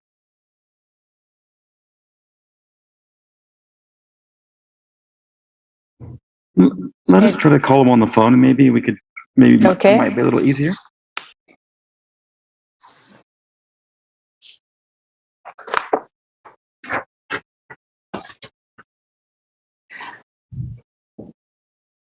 Rose, I see your hand is up. Is this on this item for a stellar student? Sorry about that, Vice President Garcia. I was trying to fix something. My apologies. No problem.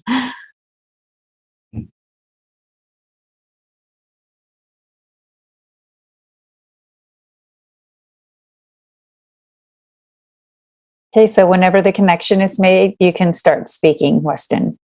Hello. Oh. Hi there, we can hear you. Maybe you can put your, yes, there we go. Go ahead. Sorry. Hello.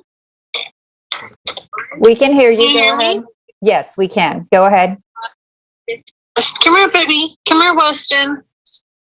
I apologize for the technical difficulties earlier. Me and my husband really want to express gratitude. Oh, hey, Weston. You want to do that? Say hello. Hello. Hi, Weston. Congratulations on your huge accomplishment. Say thank you. Thank you. You're welcome. Did you want to continue speaking, Desiree, Mom? Yes. Me and my husband just really wanted to express gratitude to Miss Jasmine for nominating Weston for Stellar Student. Just hearing her reasons why she chose Weston as Stellar Student just brought tears to my eyes. As you all heard, the hurdles Weston has overcome. I know his progress really started to excel since joining the Learning Hub last year. That was just really like just a blessing in disguise. When they opened it up, I just called at the right time. Like it was a real struggle when school shut down in 2020, when it first COVID just started happening. Weston was nonverbal for the first 3 or 4 years, and we had just gotten approved for speech therapy and occupational therapy. I'm sorry, I'm just emotional.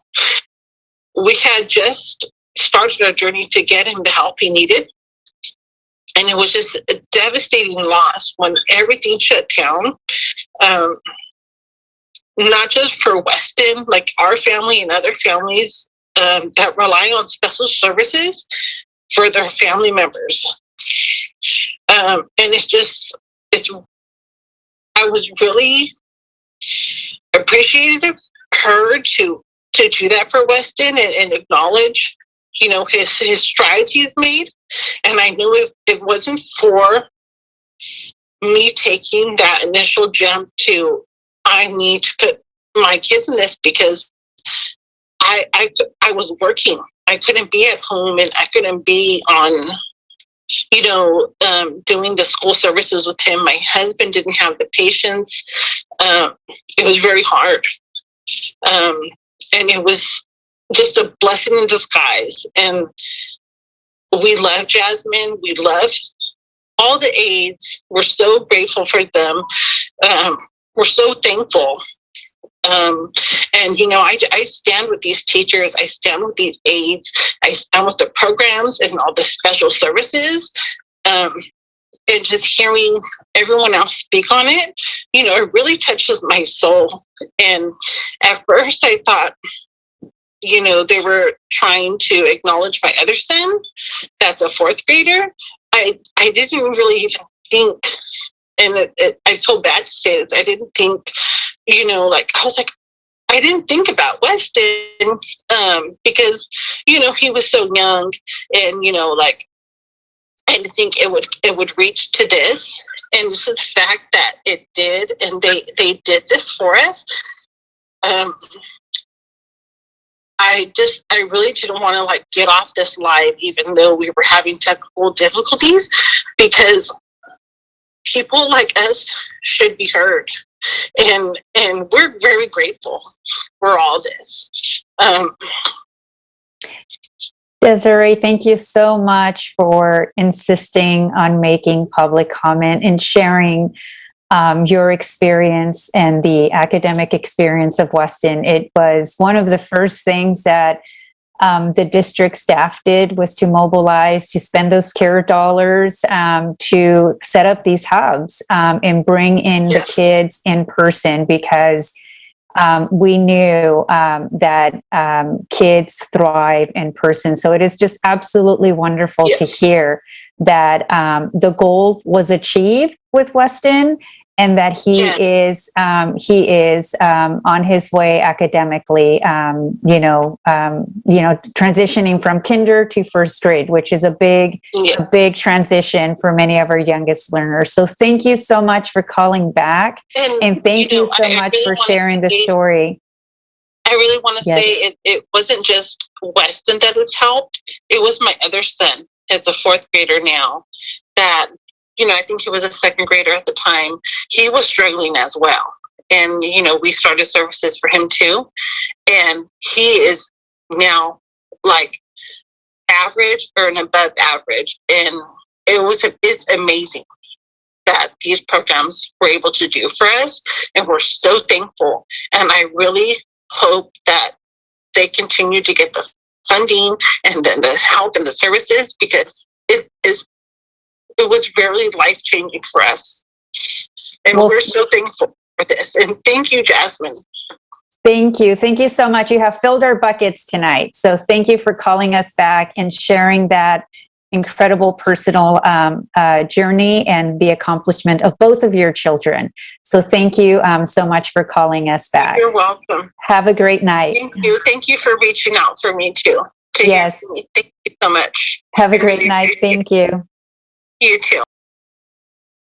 And with that, I'm so glad she called back. I think we're all very glad that she called back. It is these types of stories that I know fill our buckets when we're doing this kind of work, because it's not easy. But with that, we'll bring it back to the agenda item 8.2. At this point, we finalized our public comments, so we'll go ahead and open it up for board discussion.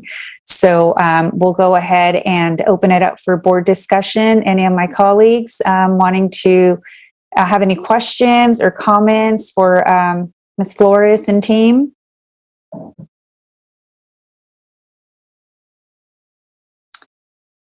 Go ahead, Board Member Morowski.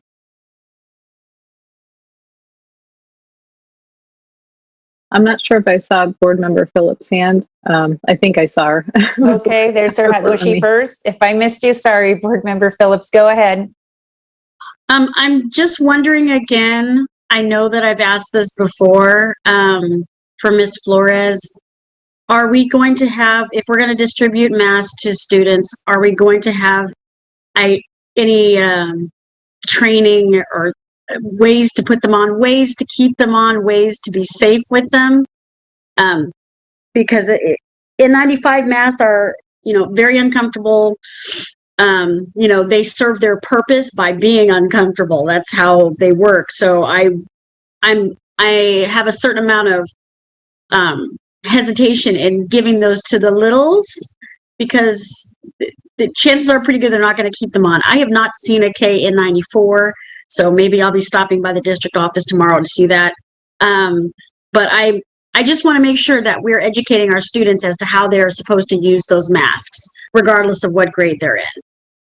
Yeah, I believe we do have some information that's gone out. Again, it's, I believe, electronically. So we can definitely work with communications on just maybe a simple visual. I do know that I hope I get it right, KF94s are much more comfortable.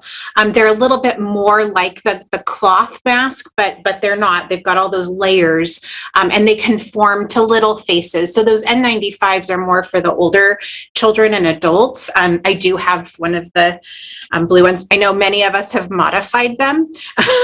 I'm not sure how, because of this, a lot of people don't like the straps that go in the back, and those KN95s or KF94s have the ear straps. We really want to make mask wearing as comfortable as we can for all of our staff, our students, our children, and really just provide those choices. They also have the option of the surgical mask, which is also a little bit more tolerated at all of our school sites as well. So it really is about that, voice and choice. And of course, they can continue to wear any mask they bring from home as well. Thank you, Victoria. You're welcome. Thank you, Board Member Phillips. Board Member Morowski? Oh, thank you. Well, first, just again, I will take every opportunity to express my undying respect and gratitude for you, Victoria, and for your team and the work that you're doing. So I'm very, very glad to see the KF94s. I think it's a real equity issue. I've bought them for my sons and tried to send them in with, the best mask I could find that they would tolerate. So I'm just really happy that we're doing that for all of our students. Just like, I guess I would just want to say on the issue of, somebody making health decisions for other people. Like, we live in a society and we are all making health decisions for all of the people that we are around, based on whether we have disease that we can spread to them. So that's just what it is when you live in a society, and we're making decisions to try to protect ourselves and our students and our staff from this virus. So there's no, easy or free options.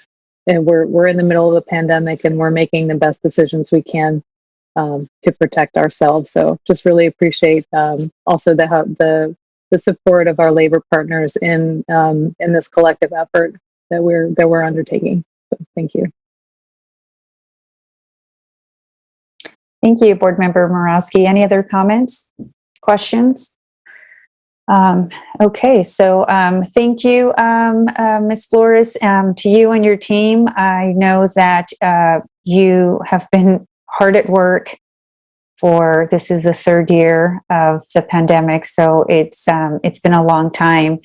And very pleased to know that because of the partnership between the district and the California Department of Public Health, the district often gets extra support sooner, especially with masks. And so even with tests, so it's just, I just want to make sure that we lifted that, and you were a catalyst in making sure that that happened. So I just wanted to thank you. I'm also glad to see that we're getting additional tests. I was at Hiram Johnson just last week, and I think they were getting ready for the surveillance testing. So I know there's more work to be done at Hiram in terms of getting more kids to get tested, participate in the testing. And I think, the data piece that we see in terms of where we're seeing the higher number of still unvaccinated, eligible students. I mean, I have to reflect that we're also prioritizing those particular sites as vaccination sites. So it's just discouraging that we still haven't pierced through increasing those rates because, we are seeing higher vaccination rates at other schools, but we are not hosting vaccination clinics at those schools. So I just don't know how to solve for that. But I think that we're going to continue to try and bring and increase those vaccination rates and decrease the need for testing at such a high pace. I do have one quick question, and I think you may have answered this, but I just wanted to make sure. Maybe it was Nicole who brought it up with the 88,000 tests in the queue. So one of the things that I think, that came up in conversation during a couple of site visits that I made, as students are being sent home, and I think this may be already be happening, when they test positive, they're being sent home with a kit, or maybe even on Fridays being sent home with a kit so that they can test and upload before they show up on Monday, so that we're cutting down on the pressure at the school site for the need to test that Monday or to come back to school. So I don't know if you have an answer. I think I caught it, but I wasn't sure. Yes. So yeah, these 88,000 that we've ordered are for all students, all staff, our contracted staff, this fabulous staff that open those learning hubs. Oh, my heart is still full. For everyone to use over those 3-day weekends. We are working really closely with our purchasing department to also then have another kind of regular occurrence or regular purchasing of those at-home test kits to do exactly what you're talking about.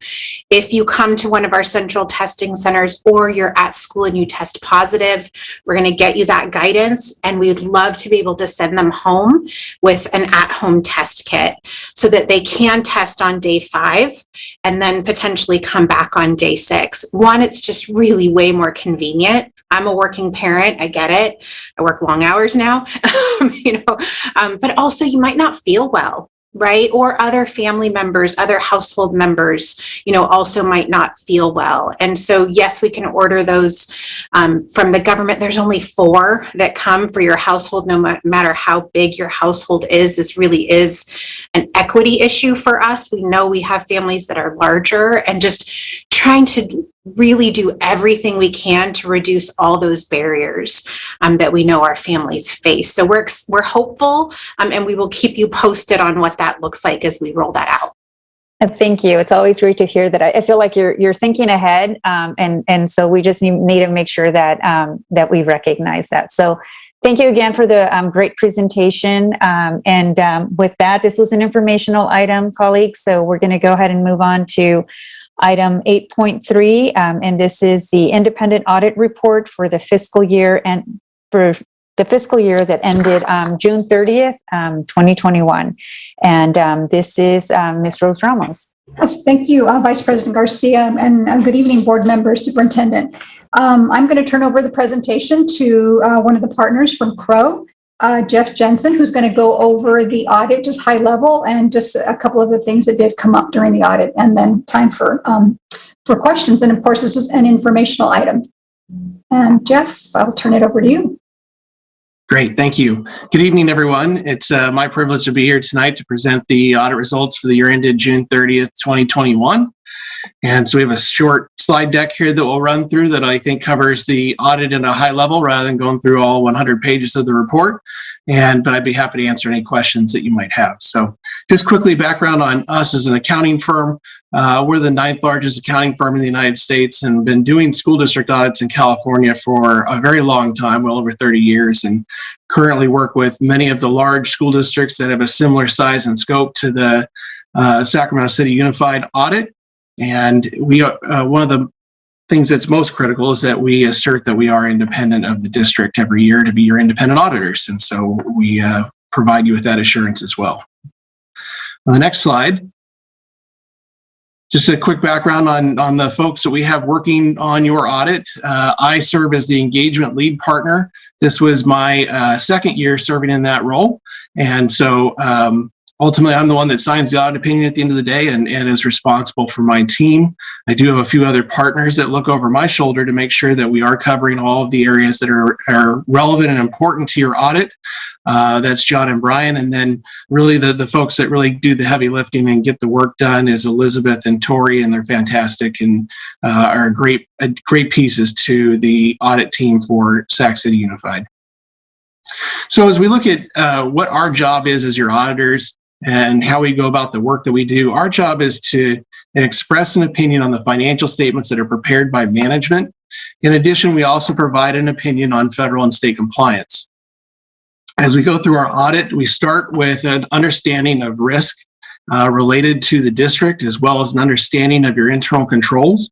And from that, we develop a risk-based audit approach that then we're able to perform certain tests of controls, tests of compliance, and ultimately tests of financial statement balances to provide our opinion to you at the end of the day. And so that's broken up into several different phases. We started way back in May with this work, and then the bulk of the work is done around the October timeframe there, and allows us to be here to present to you the audit report today. On the next slide, we have a new accounting standard that was required to be adopted for this year's audit report, and that's GASB 84 on fiduciary accounting. And so essentially how this impacted your financial statements is the Associated Student Body Fund used to be presented as a fiduciary fund, and in the current year financial statements, you'll see that that is now presented as a special revenue fund, and that's consistent throughout the state of California as to how that is presented now. So as part of moving that over, we essentially have to restate your opening net position and the fund balance for aggregate remaining fund information by 1.4 million, which is essentially the ending balance from last year's report. So we're really just moving it from a different spot in the audit report, but it is a required adoption this year, and the district followed the GASB requirements to be able to do that. On the next slide, we talk about corrected and uncorrected misstatements. And this year we did have one audit adjustment, and really it goes beyond the scope of your personnel and what they do on a daily basis with your financial statement. So in the current year, you did issue new bonds. And as part of that, you did earn a premium on those bonds. That premium should have been recognized in essentially as a increase to your equity in the current year. The Sacramento County Treasurer unfortunately booked that as unearned revenue instead, as a liability essentially. And so we had to fix that as part of the current year audit. So again, this isn't a control deficiency by your staff, but it is something that was material to your financial statements that we had to get right. Secondly, on uncorrected misstatements, so these are smaller differences. As we go through the audit, we track them to make sure they don't aggregate into a material number, and we didn't have any uncorrected misstatements to bring to the board's attention. On the next slide is other required communications that I'm required to share with you as your auditor, and that is that we had no difficulties in completing our work. Management is extremely helpful, as well as all the school site staff. We come across a lot of folks throughout the district there as part of completing compliance and the financial statement elements. And everyone just does a great job of being responsive to us. There's a lot of information that flows back and forth in order to satisfy us and our audit requirements. And so we're very appreciative of everybody's support.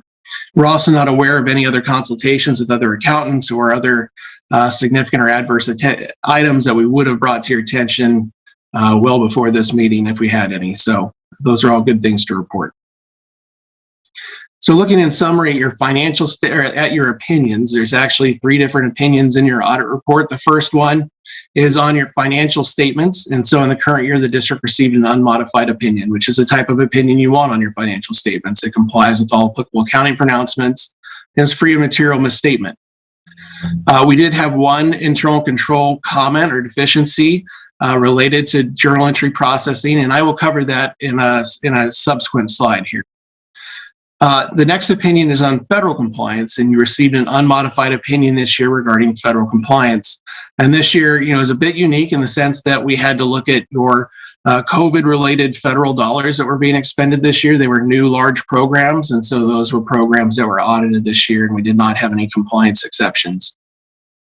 And then lastly is a state compliance opinion. And this is another area where there were just huge changes this year in what was required from the state because of the way distance learning was being conducted. And so there were a lot of modifications to kind of what we usually do for state compliance. This year, the district did receive a qualified opinion regarding state compliance. And as you might recall, there's no materiality with the state as far as even a finding like we had this year regarding school accountability report cards, which doesn't actually have a fiscal impact to the district. We still are required to qualify our opinion because of the non-compliance.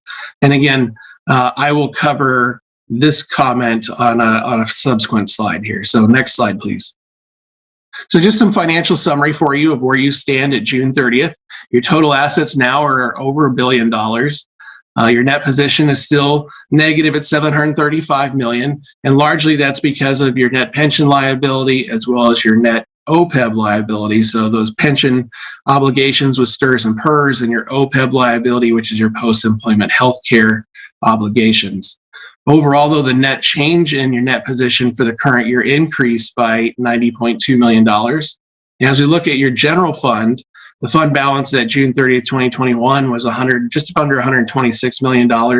And that was a positive change of about $32.9 million from the prior year. Next slide, please. Okay, so as far as the couple of comments that we had in the back of the report regarding findings, both of these comments are not significant findings, but they are items that we do feel belong in the report, and management has provided their follow-up of how they plan to address this. The first one is a comment on journal entries and the segregation of duties, and just keeping a log or a track of who is actually performing journal entries and ensuring that someone independent from who prepared those journal entries is actually documented, so that we can see that those are 2 distinct processes between who prepares it and posts it and who reviews it.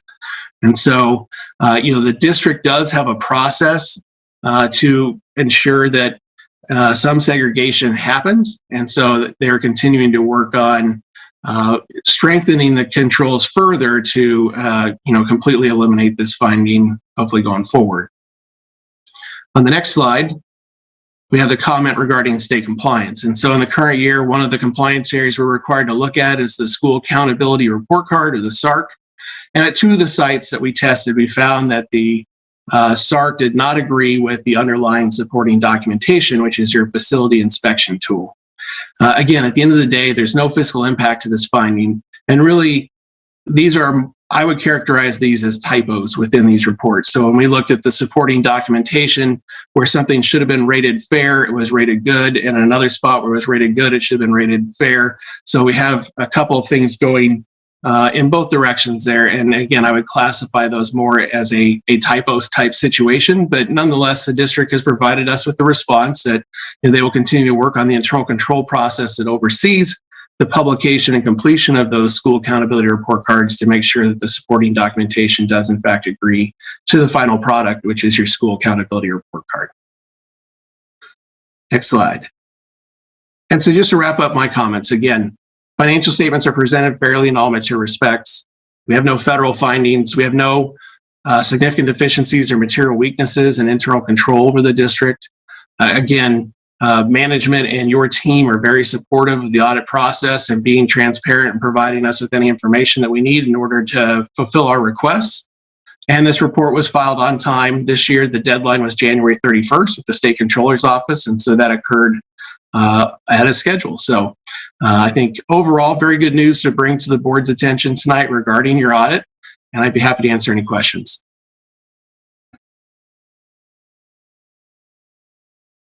Thank you so much, Mr. Jensen. And at this time, we'll go ahead and move on to public comment. Ms. Moretti, do we have any public comment on this item? No, there's no public comment on this item. Okay, and with that, we'll bring it to the board for board discussion. Colleagues, any comments, questions on this item? Oh, excuse me, Vice President Garcia, we do have Taylor Kayada has a hand up. Okay, we'll go ahead and take his public comment then.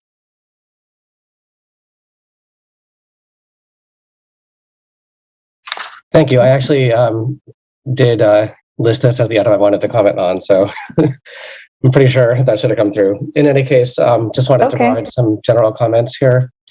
I'm glad you saw my hand. So in a former life, I was an auditor of school districts, among other things. Just wanted to kind of share some of my experience with how I'm reading this report. First and foremost, wanted to follow up on what Mr. Jensen said when he explained what the audit says. And that's essentially the audit opinion, which is that it says that the financial statements are presented fairly in all material respects, nothing more, nothing less, right? So when we're looking at this report, if there's something good in the financials, if there's something bad, all we know is that this is what the district says is the state of the financials is accurate. It doesn't mean that things can't change. Something good can become bad based on decisions the district makes. Something that looks bad right now, like our liabilities, these are things we can tackle. More importantly, though, we need to look at things that are longstanding issues. The emphasis of matter, the declining enrollment, the liabilities, right? We need to look at these to make sure that the financials are good going forward. I just want to make sure that when the board is working with the district staff and looking at these numbers, that they understand the context of them. And similarly, when you're directing the staff in negotiations with bargaining units, that you understand if something looks bad now, that doesn't mean you're constrained completely. The other issue is, especially with the emphasis of matter on the declining enrollment, a liability here, the assets we have now are not going to make a gigantic difference if we end up in a death spiral of declining enrollment, right? It doesn't matter how good we are doing. We need to make sure we have our district in a solid financial position of getting the money for student revenue. One final thing I'd just like to say is let's really make sure we keep an eye on, are we billing to the correct funds? Are we making use of all available resources, right? Is there a grant we can apply for? I see that the general fund is paying for the Chromebooks. I'm assuming that was all on the up and up, but did we have COVID funds pay for that? Mr. Kayada, can you please wrap it up? Thanks. Just one final thing is, let's keep a close eye on our special ed budget and that fund, because that's, an ongoing concern. Thank you very much. And again, thank you to Mr. Jensen and his team. I know this is difficult work. Thank you so much, Mr. Kayada, for your public comment. Is that it, Ms. Moretti? Maria Rodriguez has her hand up. Okay, very good. Ms. Rodriguez, we'll go ahead and give you 2 minutes. Thank you, Ms. Moretti. Yeah, I did think I tried to speak on this because I love numbers and I love accounting. So this is always interesting to me. I did want to point out on page 4 of the report where it showed enrollment. It made me really happy because usually the district shows a truncated version of this graph of enrollment, and it makes the declining enrollment look much more volatile than it is. And this goes way back to when there were school closures. I argued so many times that they needed to show the full graph, not a truncated graph. So that made me very happy to see. Speaking of the fact that I've been here for many years, I do also want to give kudos to Ms. Ramos, because one of my passions with accounting is to try to make it understandable to the people who are reading the reports. And I feel like she does an exceptional job of that, among other things. And then last, I'm wondering if one of you could ask Mr. Jensen just to explain a little bit what it means that it said that there was the net position was negative. That's just a question that I'm wondering about, and I wonder if the public wonders about it. Thank you. Thank you so much, Ms. Rodriguez. We'll go ahead and see if there's another speaker. Any more public comment? No more public this item.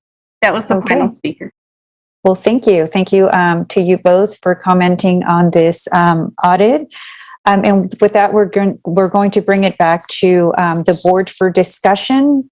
Do any board members have any comments, concerns, or questions for Mr. Jensen? I don't see any, so I'll go ahead and ask a few questions. So it sounds like overall we are in good shape, which is a good thing. And it sounds as though some of the recommended findings they're fixable. So it shouldn't be something of great concern. I do have a couple of questions on page 4, the enrollment ADA trend. I didn't quite understand the yield. Can you explain the yield in plain terms? Because I get that enrollment is going down, the ADA trend is going down, but in particular, the yield completely spiked in 2020-21, which was our distance learning year. So I'm just trying to figure out what does it mean in that context. So I think I'm going to allow Ms. Ramos to answer that question if she would there, since this is part of management's discussion analysis section of the report. Yes, I can take that question. The yield, Vice President Garcia, is simply our ADA percentage of our enrollment. So for example, I can just pick one. You'll see that we are in our current year, our yield has gone down significantly. And we talked about this and we're going to mention this also in the upcoming budget update. On average, our yield is about 94%, meaning we get attendance 94% of our enrollment. And this year, what we're starting to experience is that it's been declining. It's been down to about 90%. And the reason for that spike there in that year, we have to remember also that we had the hold harmless that took effect, as well as there was some other factors in there. I think Adrian's on the line. He is our expert on what happened in that year. But as far as the yield's concerned, it's the percentage of attendance to our enrollment, if that makes sense. It does, because we also were calculating attendance differently during 2020-21 than we had in other years, right? Because That's of correct. distance learning. So I think from my understanding, it was easier to establish attendance under distance learning than we usually do in person. So I figured that's what the spike meant, but I just didn't understand what the word yield, what it meant for in the context of yield. So that's okay. You don't need to get Adrian on the call. And then I just have two more questions. And then I did have another question on compensated absences, because that's a 5.3 liability. So it just caught my attention, since I don't know what that means. So I'm going to ask you again if you can just let us know what that means in plain English, just because it's a big number, and as far as the liability to the district's budget. Yes, those are our vacation accruals. So those are compensated, meaning that if an employee leaves and they still have vacation on the books, they can cash those out when they leave. We're obligated to pay those out to them. Okay, got it. So it's vacation time, unused vacation time. Correct. And then, I won't ask a follow-up question on that. And then the other question that I have were the OPEB liabilities. It was a really big amount, and then it came down. So if you can just help us understand how that happened, because it shrunk by a lot, by hundreds of millions of dollars. So I just didn't know what we didn't do, or how that came to be. So that's my final question. It's a very good question, and we'll provide more information on that. But what's been happening over the last few years is that we have been sticking to our contribution, And that's been helping, of course. Instead of reducing that contribution, we've been, staying the course. And the more that we contribute or we meet our target contribution towards our annual liability, then we start to build our reserves in there, or the amount, and then we're able to qualify. And I guess that's the word I can use, and I'll let Jeff chime in if I use the wrong word here, for the higher interest rates. There's different interest rates that's applied to the amount that you have in this account. There's like just the base rate, and then there's the market rate, and this other trust rate. And the more you're contributing, the more you get to take advantage of the higher interest rate. And the more trend that you're showing that you are making your target contributions every year, then the more secure the trust feels about, this organization is going to continue contributing at that rate. And so we're able to take advantage of the higher rate. So what happened with the district in these last few years is that we have been able to take advantage of that higher interest rate, which has really paid off nicely. So that has started to eat away a lot at that debt level. And then there was a change in one of the health benefits a couple of years ago in the retirees, that also the premium cost did go down in that particular year. So we were able to take advantage of the savings. And I can certainly provide that whole historical analysis because we've been asked this question before. So, but basically it's the district staying the course that's really been helping to get that liability down. Okay, well, it's great because I just noticed that it came down by a lot. So, so I knew we had taken some action in prior years, but it's good to see that it's paying off like by huge dividends. And I did want to come back to one last question because it just really did pique my interest in terms of some of the comments that were made about the net. And this is going to be your language, Mr. Jensen. What does that mean? Right. So net position essentially is equity. If you're thinking of like a full, like a for-profit company, right? And in the old school days, if maybe you took a basic accounting class, it was assets equal liabilities plus equity. We've confused it now in the government world by adding these deferred inflows and outflows. I won't confuse you with that, but essentially that's your bottom line is what's in equity, right? And net position is on a full accrual basis, which is where we're accounting for all of your assets, including your capital assets, your structures, your buildings, all that kind of stuff, as well as your long-term liabilities, versus on fund balance, it's much closer to like a cash basis of accounting where, and really those are the mechanisms that really you measure the district's health on a daily basis is usually on fund balance, not on net position. So why is it negative? Because you have your net pension liability and your net OPEB liability are huge obligations to the district, right? And so those numbers alone drag your net position when they're factored in as your assets less your liabilities equals your equity make that number very negative. So your net pension liability was $510 million and your net OPEB liability was $317 million. So that's about $820 million just right there in just those liabilities alone that you and for all districts really throughout the state, that's a huge impact to their net position. Okay, got it. So it's just two big liability items. So thank you. Thank you so much for explaining that and indulging our community with your answers. So I appreciate that. And I think with that, we're going to bring the discussion to a close. And this is an informational item. So thank you both, Rose and Mr. Jensen, for the presentation on the independent audit. So thank you. Great, thank you. And with that, we're going to move on to item 8.4. This is a trustee area redistricting, and this is a full demographic presentation with map options, and this will be presented by Ken Reynolds. Mr. Reynolds, go ahead. Good evening. And tonight we are, again, presenting the trustee boundary adjustments to bring the boundaries back into compliance. And this information you've seen before. I think I do have one new slide at the end to help summarize all the various options available.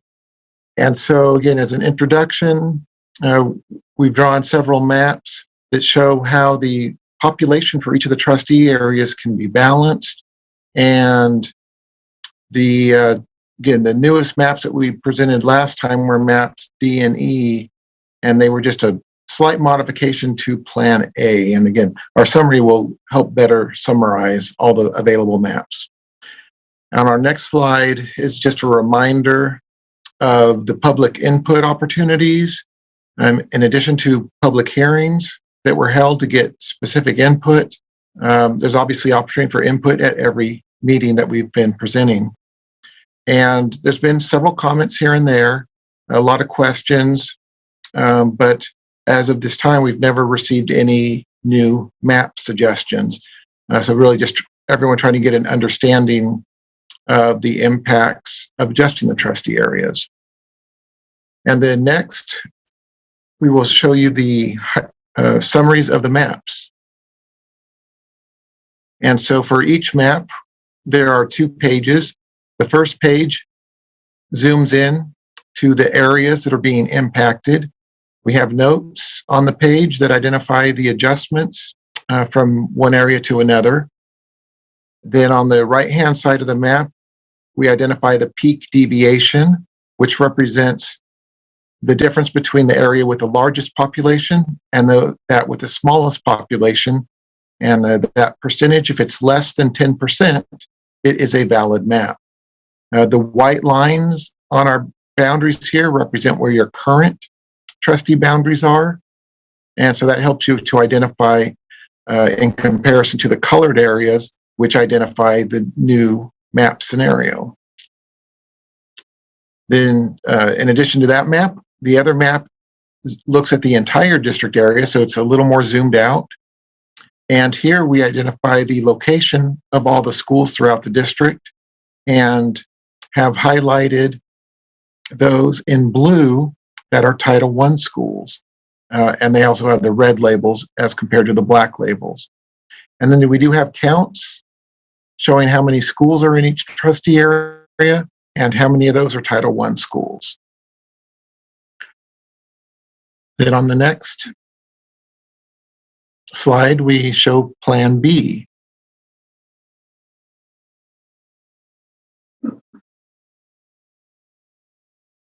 And the note I want to make is basically Area 3 is expanding just slightly, and Area 6 is expanding slightly into Area 1, and those changes are the same for all of our maps. So the real adjustments that we would want to focus on, the differences between the maps, is really how Area 2 shrinks and how we grow Areas 4 and 7.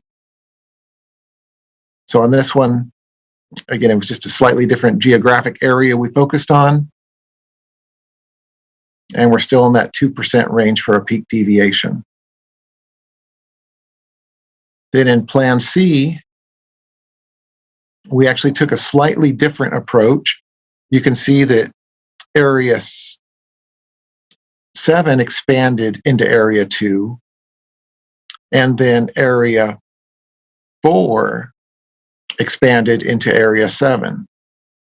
And so instead of Area 4 moving north, it moved west. And still we ended up with about a 2.6% peak deviation.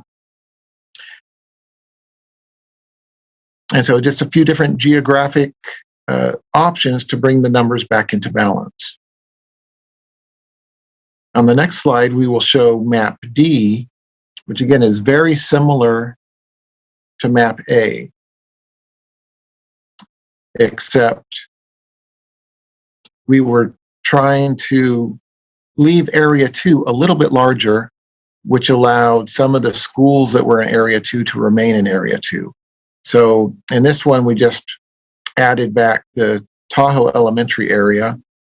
And so our peak deviation went up a little bit. It's 3.35% in this plan. And then on the next slide,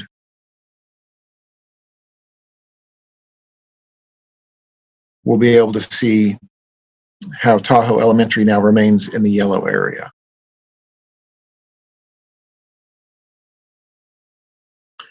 And then finally, our next slide is Map E. For Map E, we left both Tahoe Elementary and Hiram Johnson High both in Area 2. And so again, the peak deviation went up again to now here it's just under 4% at 3.99. Again, still a valid and legal map. It's just a little bit higher of a peak deviation. And so again, on the next slide, when we look at where the schools are located, we'll see both Tahoe Elementary and Hiram Johnson remain in the yellow area, area 2. And then finally, the next slide is the new summary I created. Here you can see all the peak deviations all on one page, along with notes about where the changes were taking place. And again, plans D and E, which were the newest plans, again, just left additional schools, Tahoe Elementary and Hiram Johnson, in Area 2. And then no changes were made in any of the plans to Area 5. It was well balanced, and it's at the southern end of the district, so it didn't share a boundary with Area 2 that needed to see a reduction. And then the minor changes for areas 1, 3, and 6 are similar in all the plans. So it's really areas 2, 4, and 7 that have some geographic adjustments that need to be considered. And in reviewing all of the additional details on ethnicity and race, there's no substantial changes in any of the plans compared to your current boundaries that would cause any concern. And then finally, I think the last slide just reminds us that we need to make a decision by the end of February. And this is just an information item tonight. And you are planning to make a decision at your next meeting in February. And with that, if there's any questions, I'm available to help answer. Thank you, Mr. Reynolds. We'll go ahead and first ask if there's any public comment. I know we had written comment submitted, but is there any public comment on this item? Ms. Yes, Moretti? we have 3 public comments. The first is from Samantha Alvarez. Okay, Ms. Alvarez, go ahead. You have 2 minutes. Everyone. Firstly, I just want to say thank you to all of the board members. I know that you guys are going through a lot of difficulties, especially during a pandemic. But with that being said, thank you all for your hard work. But I was also reviewing the maps that were submitted, and I want to firstly just say that I did appreciate the illustrations of the map highlighting the changes specifically to the areas. So thank you for that as well. I was wondering if we would be able to make public more information about the specific maps that were submitted, more demographic wise, for example, the total citizen voting age population or the total population in each one of those areas. And kind of like what you mentioned in the beginning or towards the end about ethnicity as well, if we can maybe make those public so that we can view them a little bit more in detail. Again, I really did appreciate the maps and the summary submitted to them, but I really appreciated if that was available to the public as well. I know I had some conversations with some of my neighbors, and when I mentioned the redistricting process with the SAC Unified District, they're like, what, we're doing this? So if maybe there's more information available, maybe we'll have more committee members being able to understand a lot of the changes that we'll be going through. And then also I tried to get in contact to see if I was able to get this information provided through like email, but I wasn't able to get any response as well. So I was wondering if there was a section on the website that I'm able to get that. If there isn't, sorry. I just went through like a whole lot of circles and I didn't get any information back to me. So that's why I'm here today. But thank you all again for all your hard work. And yeah, thank you. Thank you, Ms. Alvarez. I think if you just do a search for redistricting maps or trustee maps, they'll like come up maybe the first or second item on the search. So I've had to go about that way because it's just easier to find the information. And I think there was information in terms of the demographics that was available at an earlier time. I don't know if that is part of the public information that's available on the website.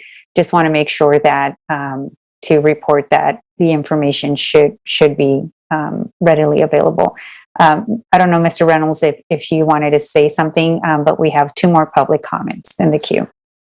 Yeah, all the demographic details that she is asking about is available on should be all on the district's website under each of the plans. So we have provided it for the district. I believe that's all been posted.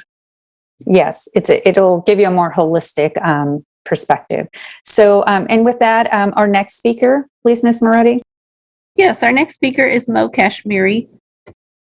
Okay, Mr. Kashmiri, go ahead. You have 2 minutes. Just echoing what Maria said, that I also would love to see the demographic data, and I'm having trouble finding it. Very good. And as we mentioned earlier, it is on the website. So thank you so much for your comments. Our final speaker is Terrence Gladney. Okay, give me 1 second to reset my clock. Mr. Gladney, you have 2 minutes. Go ahead. Thank you. I've heard in previous board meetings conversation about the desire to include specific schools into specific trustee areas so that we had sort of some spread of Title I schools and specific demographics. But I would challenge that we allow our community, allow our footprint to lie where it is. When I heard that comment, I think of, when someone retorts that, I'm not racist, I have Black friends, or, I'm not anti, trans or gay because I have a gay friend, or my cousin's cousins is gay. Like, the district's demographic and layout and population is what it is. With open enrollment, we have diversity and we have dispersion of students across our entire footprint. So whatever that looks like, if you guys aren't willing to address that, then let it lie where it is. If you guys aren't going to be brave enough to stand up and really assess open enrollment and what our school district's demographic enrollment looks like and what the impact on neighborhoods and communities are, with the sunsetting and previous implementation of school closures, let it lie where it is. Let's not manipulate what we've created. We continuously try to avoid looking in the mirror, and we deflect the reality of today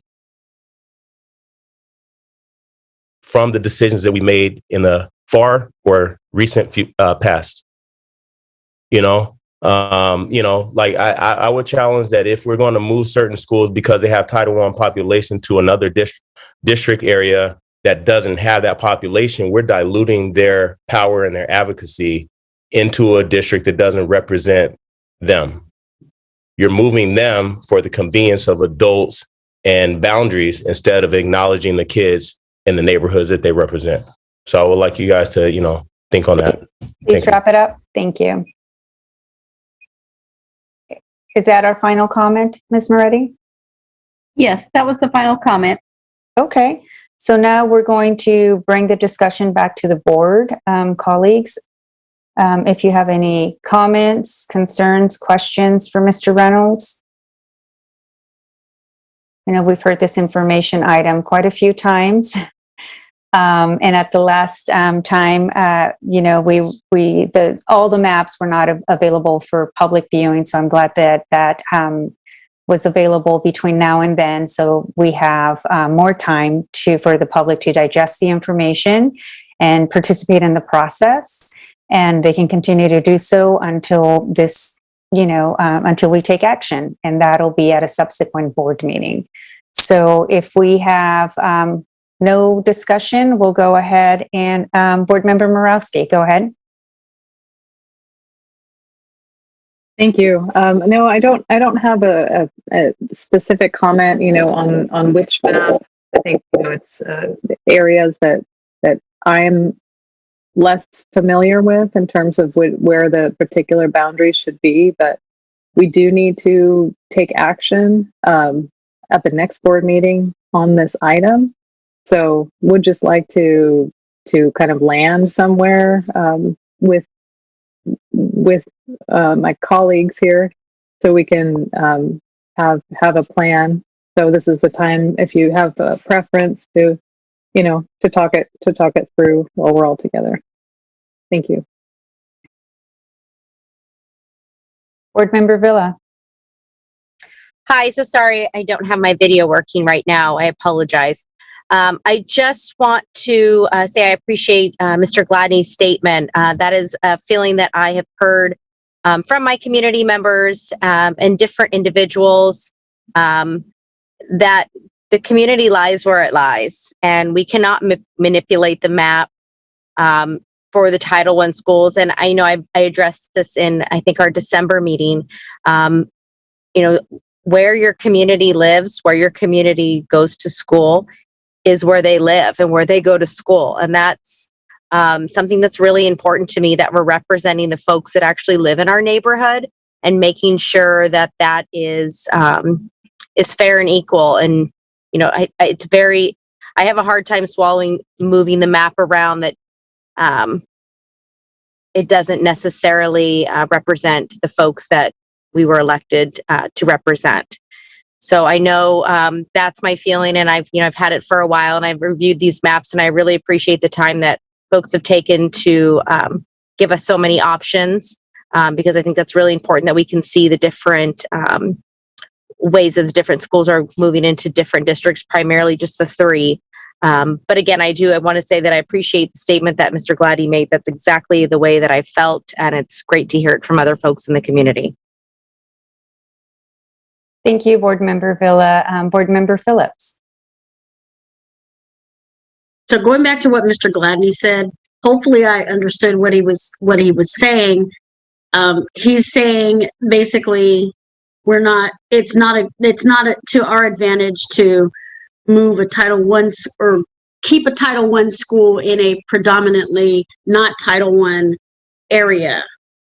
But our children they don't go to their home schools. So it's almost like if you have the opportunity, and I know looking at these maps just hurts my head, especially Area 2. But I think I understand when we say to leave it as it is, because it's not, I guess it's not, I don't know. I mean, is there any way that we could look at perhaps the fact that we are an open enrollment district? Because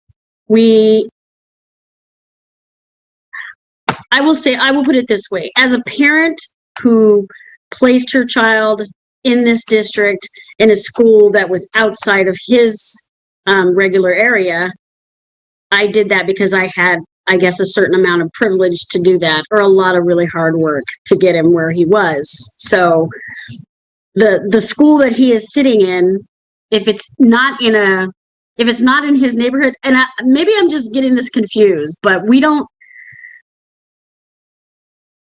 and I know every area is mine. I'm kind of listening back to things that I've heard. All the areas belong to all of the trustees, but I'm thinking about Area 7, and I'm worried again that we don't have a balance there in terms of schools. We don't have a middle school. We have a continuation school. We don't have a middle school. We don't have a high school. But I'm assuming there are other areas that also don't have a high school. But maybe we'll take this up at a later time, but a not much later time. I truly am looking at all of these maps and thinking that map B or map D, I believe, are suitable. But again, map D does move Tahoe out of Area 7, or leaves Tahoe in Area 2. So maybe what I'm trying to say is that we need to look into how our district is operated and what opportunities there are for our students to go where they want to go. It's possible we have a lot of students sitting in Area 5 who want to go to Area 2 but can't get there because their parents don't have what they need to get them there. I don't know, maybe somebody can help me clarify this. I'm looking at all the maps and my brain is just going colors and letters and numbers and inequity. It just doesn't feel like we're balancing it the way we need to. And I know that when people start talking about the demographics, we're like, we really want to know what is in these areas, who is able to vote, who's more likely to vote, because this comes down to that. But maybe some of my colleagues here can help me kind of parse through what I'm confused about, which is the fact that, well, it's just that there's inequity. And we're not helping by doing this. All we're doing, Mr. Reynolds, is balancing the numbers. That's all we're doing, right? Yes, and it's the way the election laws are written. We need an equal population for each trustee to have equal representation. But we're never going to get completely equal. No, that's why we have to be within that 10% limit. Okay, and so if we go all the way up to 3.99, I forgot what that was called. That's not a good number. No, there's plenty of districts that have much higher numbers because they're much smaller districts. In a district your size, it's a lot easier to have clean lines and smaller deviations. Okay, has there been any well, we probably wouldn't be looking at that again in maybe shrinking some of these areas or separating them into another area. We're only going to stick with 7. We're still sticking with 7. Right, because there's 7 board members. So when would we actually be able to look into that? The census comes out every 10 years, in which we have to consider the total population. How many board members you have is an entirely different process. Oh, Lord. Okay. Yeah. I digress. I will step away from that. But we really need to look at our open enrollment policies and how they're affecting our students. But this is just for voting, from what I understand. Somebody will come in and say something, my dear colleagues. So I'm good on that. Not good, but I'm done talking. Thank you, Board Member Phillips. And I think in some of the community input sessions, there was a need to clarify that this was for voting purposes and not for attendance purposes. So there just seemed to be some confusion in our community as to why we're going through this process. So it is tricky. And we do have to limit it to the 7 trustee areas, because that's just how many, trustee areas we have. And it is a completely separate conversation to talk about maybe adding additional trustees. So do I have any additional questions from other board members? Okay. So with that, I just want to thank you for bringing back more options for us to consider as a board. I go back to my comments that I've made in earlier meetings, that I just think that if we're all going to be with a mindset and with a vision and mission of equity and fixing the inequities in our system, then we need to make sure that our trustee areas are not only balanced by population, but they're balanced by type of schools that are within those trustee areas. So I also stand by my comments about ensuring that that we have a balance, that we have diversity in terms of the type of schools that we present, from non-Title I to Title I. The vast majority of our district is Title I. We have high poverty, so it's really important for all trustee areas to fully understand what that means. And you can't do that if your trustee area doesn't have those schools in the respective trustee areas. So we are an open enrollment district, so our kids can go wherever they want. I have many, many families who go to in my area and their kids go to school in somebody else's area. That's just the way the district is. So for purposes of establishing trustee areas, and I think that we can take a step back and really look for a more balanced approach. So With that, we're going to again, this is an informational item, so we're going to come back at the next board meeting and expect to adopt one of the 5 plans. So with that, thank you so much for everyone's comments and questions. Appreciate this discussion, and we're going to move on to item 8.5. On the Vice President Garcia, if I can just interject, I just want to make sure that if the board has any more adjustments, edits to the maps for your own interest, for the interest of constituents, that you please let us know, because we will be coming back for an action item, as you mentioned, Vice President Garcia, on the 17th. So any enhancements to how it's presented, because we do want to make sure that it's as clear as possible to you as our board, as well as to our community members who are following this. I appreciate that Mr. Reynolds has been making those edits to try to create maps that are a little bit easier to follow, because we're basically overlaying this onto a map, and they look very complicated. So if there are no other requests, then essentially you will see the same maps 2 weeks from now. Thank you so much. And I think now we can move on to item 8.5, the 2022-23 January Governor's Budget Proposal Update. And this is going to be Ms. Ramos. Yes, thank you, Vice President Garcia. As you all may know, a few weeks ago, the governor did release the proposed budget for the 22-23 fiscal year. So what we're presenting to you this evening is just an overview of some of those major proposals and how they impact the district's budget, or potentially can impact the district's budget. Next slide, please. And for the agenda tonight, we're going to have an overview by School Services, Leilani Aguinaldo, who is going to give us a more comprehensive statewide overview of the proposals. And then we'll go into the impact on the district's budget, looking at the local control funding formula, enrollment, average daily attendance, and then the proposed increased funding for AB 602, the special education funding. And then we'll wrap up with some budget concerns, and then some one-time position updates and next steps. So next slide. And with that, I'm going to go ahead and turn it over to Leilani. Great. Thank you, Rose. Good to see everyone today. So as Rose mentioned, I will be giving an overview of the governor's state budget that he unveiled on January 10, 2022.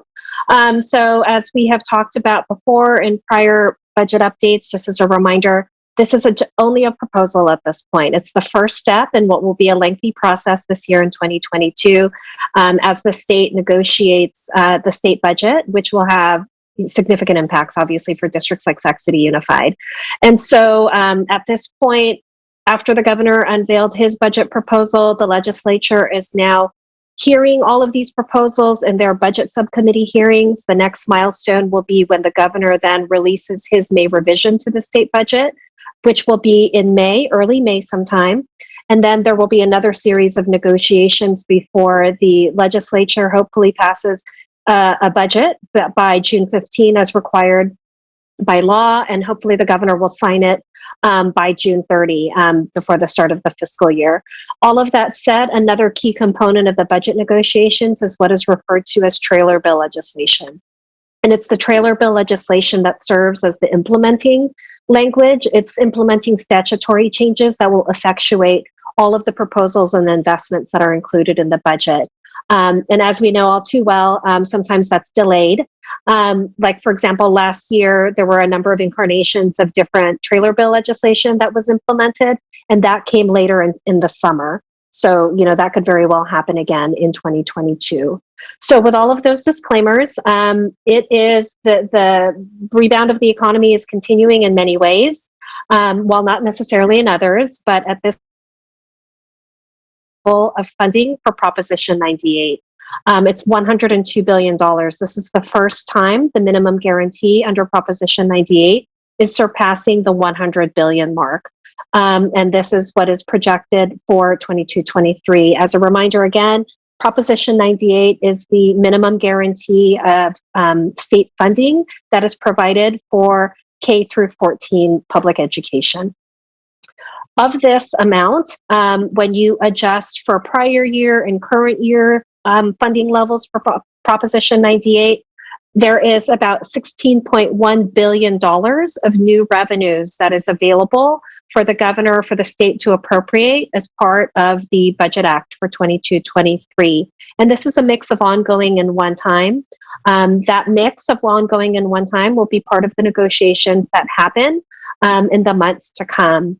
And while this is all significant amounts, significant dollar figures that we're talking about here, one thing that I want to point out, and this is why I included the chart at the very bottom, is it's a disproportionate amount of money that is being earmarked for targeted investments for categoricals, if you will. So you'll see here the estimate we have of the new funds that are available. About 11.5 billion of it is earmarked for categorical funding with very specific purposes, as opposed to providing it to school districts like Sac City Unified as discretionary funding. So of the new revenues, we're estimating only about $4 billion that is being committed as new revenues or new resources available for core funding for districts. And we'll see that in the next slide, please. Because our general fund for districts is really provided to us through the local control funding formula.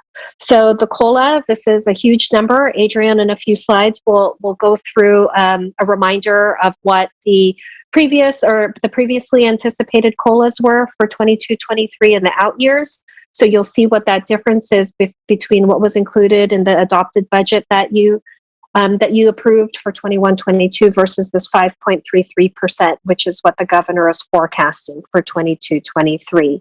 And this same COLA, this 5.33 COLA, that same statutory COLA will be applied to other categorical programs that typically receive a COLA, such as the mandate block grant, special education funding, et cetera. I will also say that this 5.33%, this is a placeholder for now. There are other economic factors that are part of the formula for determining what the cost of living adjustment is every year. And so this is just a placeholder. And in fact, the Legislative Analyst's Office just recently forecasted that with the additional economic markers, they're actually projecting that the COLA will be higher than 6% when all is said and done. So we will get that updated COLA figure as part of May revision. But at this time, even this 5.33% is significantly higher than what districts had budgeted in their adopted budgets for 21-22. I know that as a district, we've talked a lot about declining enrollment. Earlier tonight, we talked about our decrease in our average daily attendance and increase in our absence rates because of the pandemic. And this is something that's being experienced throughout the state. And for that reason, because the LCFF and the general fund dollars that we get locally through the LCFF is reliant on average daily attendance figures, the governor has included a proposal to help mitigate what that decline and the ensuing decline in LCFF funding that would go to districts. Under current law, the LCFF factors in the greater of a district's current year or prior year funding. So for the 22-23 budget for Sac City Unified, we would be relying on the greater of our 22-23 or 21-22 ADA. Well, because of the impact of declining enrollment and high absenteeism that districts are facing because of the pandemic, the governor has included a proposal that would provide a third option for calculating ADA for LCFF purposes. And that third option would be to utilize a rolling average of the prior 3 fiscal years, a rolling average of the prior 3 years of ADA. So under this proposal, if it was to go through, in our 22-23 budget, we would have the option of using an average of our ADA for 1920, 2021, and 21-22. And because in 2021, ADA was not taken, and in effect, we had a hold harmless, then the ADA for 1920 would serve as a proxy for that year too, for 2021. And again, Adrian, in a few slides, will be able to project and provide numbers for what this translates to for Sac City Unified. One of the things that I should say again, this is just a proposal, right? And other than the COLA that the governor includes as part of his January budget proposal, the advice to districts is to go with current law when you're building your budget. When the district goes to second interim, our advice to districts at school services is typically to rely on current law, because all of the proposals that are included in the governor's January proposal are just proposals, right? As I mentioned, there's a lot of negotiations that happen, and so there's a lot of things that could change. And so our advice to districts at this time is to rely on current law for this ADA proposal, because a lot could change between now and May, and now and when the budget is released in June. But that said, absolutely, we recommend that all districts stay in communications with their county offices of education, because they're the ones who ultimately have to have a significant role in approving your budgets that the board adopts. So that said, I've included here at the bottom of the page a summary of 3 pieces of legislation that are alternative proposals for calculating ADA for LCFF purposes. Again, these are also just proposals that have been introduced by various legislators, and so these also have to work their way through the process. So I bring up these alternatives just so you can see that this will be a process. There will be negotiations that happen between now and June 30, because any one of these could end up in the budget, in the final budget that's adopted. And there could also be even another proposal that hasn't even surfaced at this time. So just to briefly summarize, AB 1609 and SB 579, that first bullet at the bottom, that in effect would allow districts to use their 1920 ADA for 1 more year in the 22-23 fiscal year for your budgets for LCFF purposes. And then AB 1607, also by Assemblyman Murasucci, provides an alternative for the 3-year rolling average, whereas the governor's proposal relies on the prior 3 years of ADA. Instead, Assemblyman Murasucci's proposal in AB 1607 would allow districts to calculate a 3-year average using the current year and the prior 2 years. So just a slight difference there, also with the same idea of using a 3-year average for calculating ADA. Next slide, please. So that 16.1 billion that I talked about earlier, that's available in new revenues as part of the 22-23 budget. I have 2 slides here that summarize where the governor is proposing to invest most of those funds. This is not intended to be an exhaustive list, but rather I pulled out the major ongoing investments on this slide. The next slide will be the one-time investments. But here I just really tried to pick out the major ongoing investments that the governor included in his January proposal. So first cut there would be to fund that 5.33% COLA. That would be a cost of $2.1 billion. There's also a price tag associated with the 3-year average for ADA that he proposed. That would be $1.2 billion. As you know, starting in 22-23, there is an expansion of transitional kindergarten as the state moves to universal transitional kindergarten. That is already in statute. That's already something that districts like Sac City are preparing for starting next school year. And the way the move towards universal transitional kindergarten is working is starting in 22-23, the birth dates are expanded to capture more 4-year-olds that are eligible for TK. Under current law, you'll recall that it's our youngest learners that turn 5 between September and December. They are the ones that are eligible for transitional kindergarten. Starting in 22-23, that's expanded to cover 4-year-olds who turn 5 between September and February. And so the governor is providing additional funding to cover those additional students that will now be part of the TK through 12 system. And so that's what that $639 million is for. In addition, starting in 22-23, there is a new requirement to reduce class size ratios in all TK classrooms. And so that will be a new ratio of 12-1. That's a requirement that's already in place and will kick in 22-23. And the governor is providing funding to help providing funding to districts for those additional resources that are needed for the staffing. And so this would be funding that is on top of the LCFF dollars that these new TK students would generate. And that amount at the aggregate, it's $383 million, but that is projected to generate $2,813 per TK student. So that's $2,813 per TK student that Sac City Unified would receive for the lower 12-to-1 ratio. The next program, the Expanded Learning Opportunities Program. This is a new program that was included in the 21-22 Budget Act. So this is already a program in place, and the governor is all in on this program. You will notice that this is the biggest single investment that the governor has included in his budget proposal, to the tune of $3.4 billion. So this is the program that ramps up requirements for after school and before care, after school care, before school care, and summer programming as well. And so this is intended to be an expansion of ACES. I know we have a lot of ACES programs in our district. So this is an opportunity for us to expand those options for our families and for our students. And he's putting a lot more money into the system for this. Along those lines, the governor is providing more money to sustain the increased ACES daily rate that districts already are receiving. And then special education funding formula. This is something our district tracks really closely. The governor is putting even more money into the special education base formula. This would generate an additional $820 per student for our special education program. And then the universal meals requirement that kicks in 22-23, there's additional state funding for that. And again, these are the state amounts, or the state level amounts, and Adrian in a few slides will translate what this means for Sac City Unified for the major proposals. Next slide, please.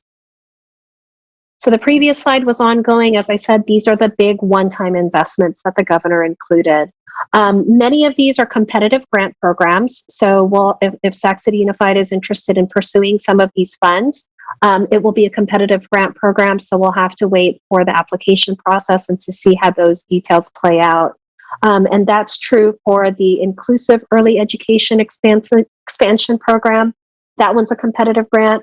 The College and Career Pathways Program, that will be a competitive grant. The Dual Enrollment Expansion, that will be a competitive grant. And then finally, the $1.5 billion for green buses.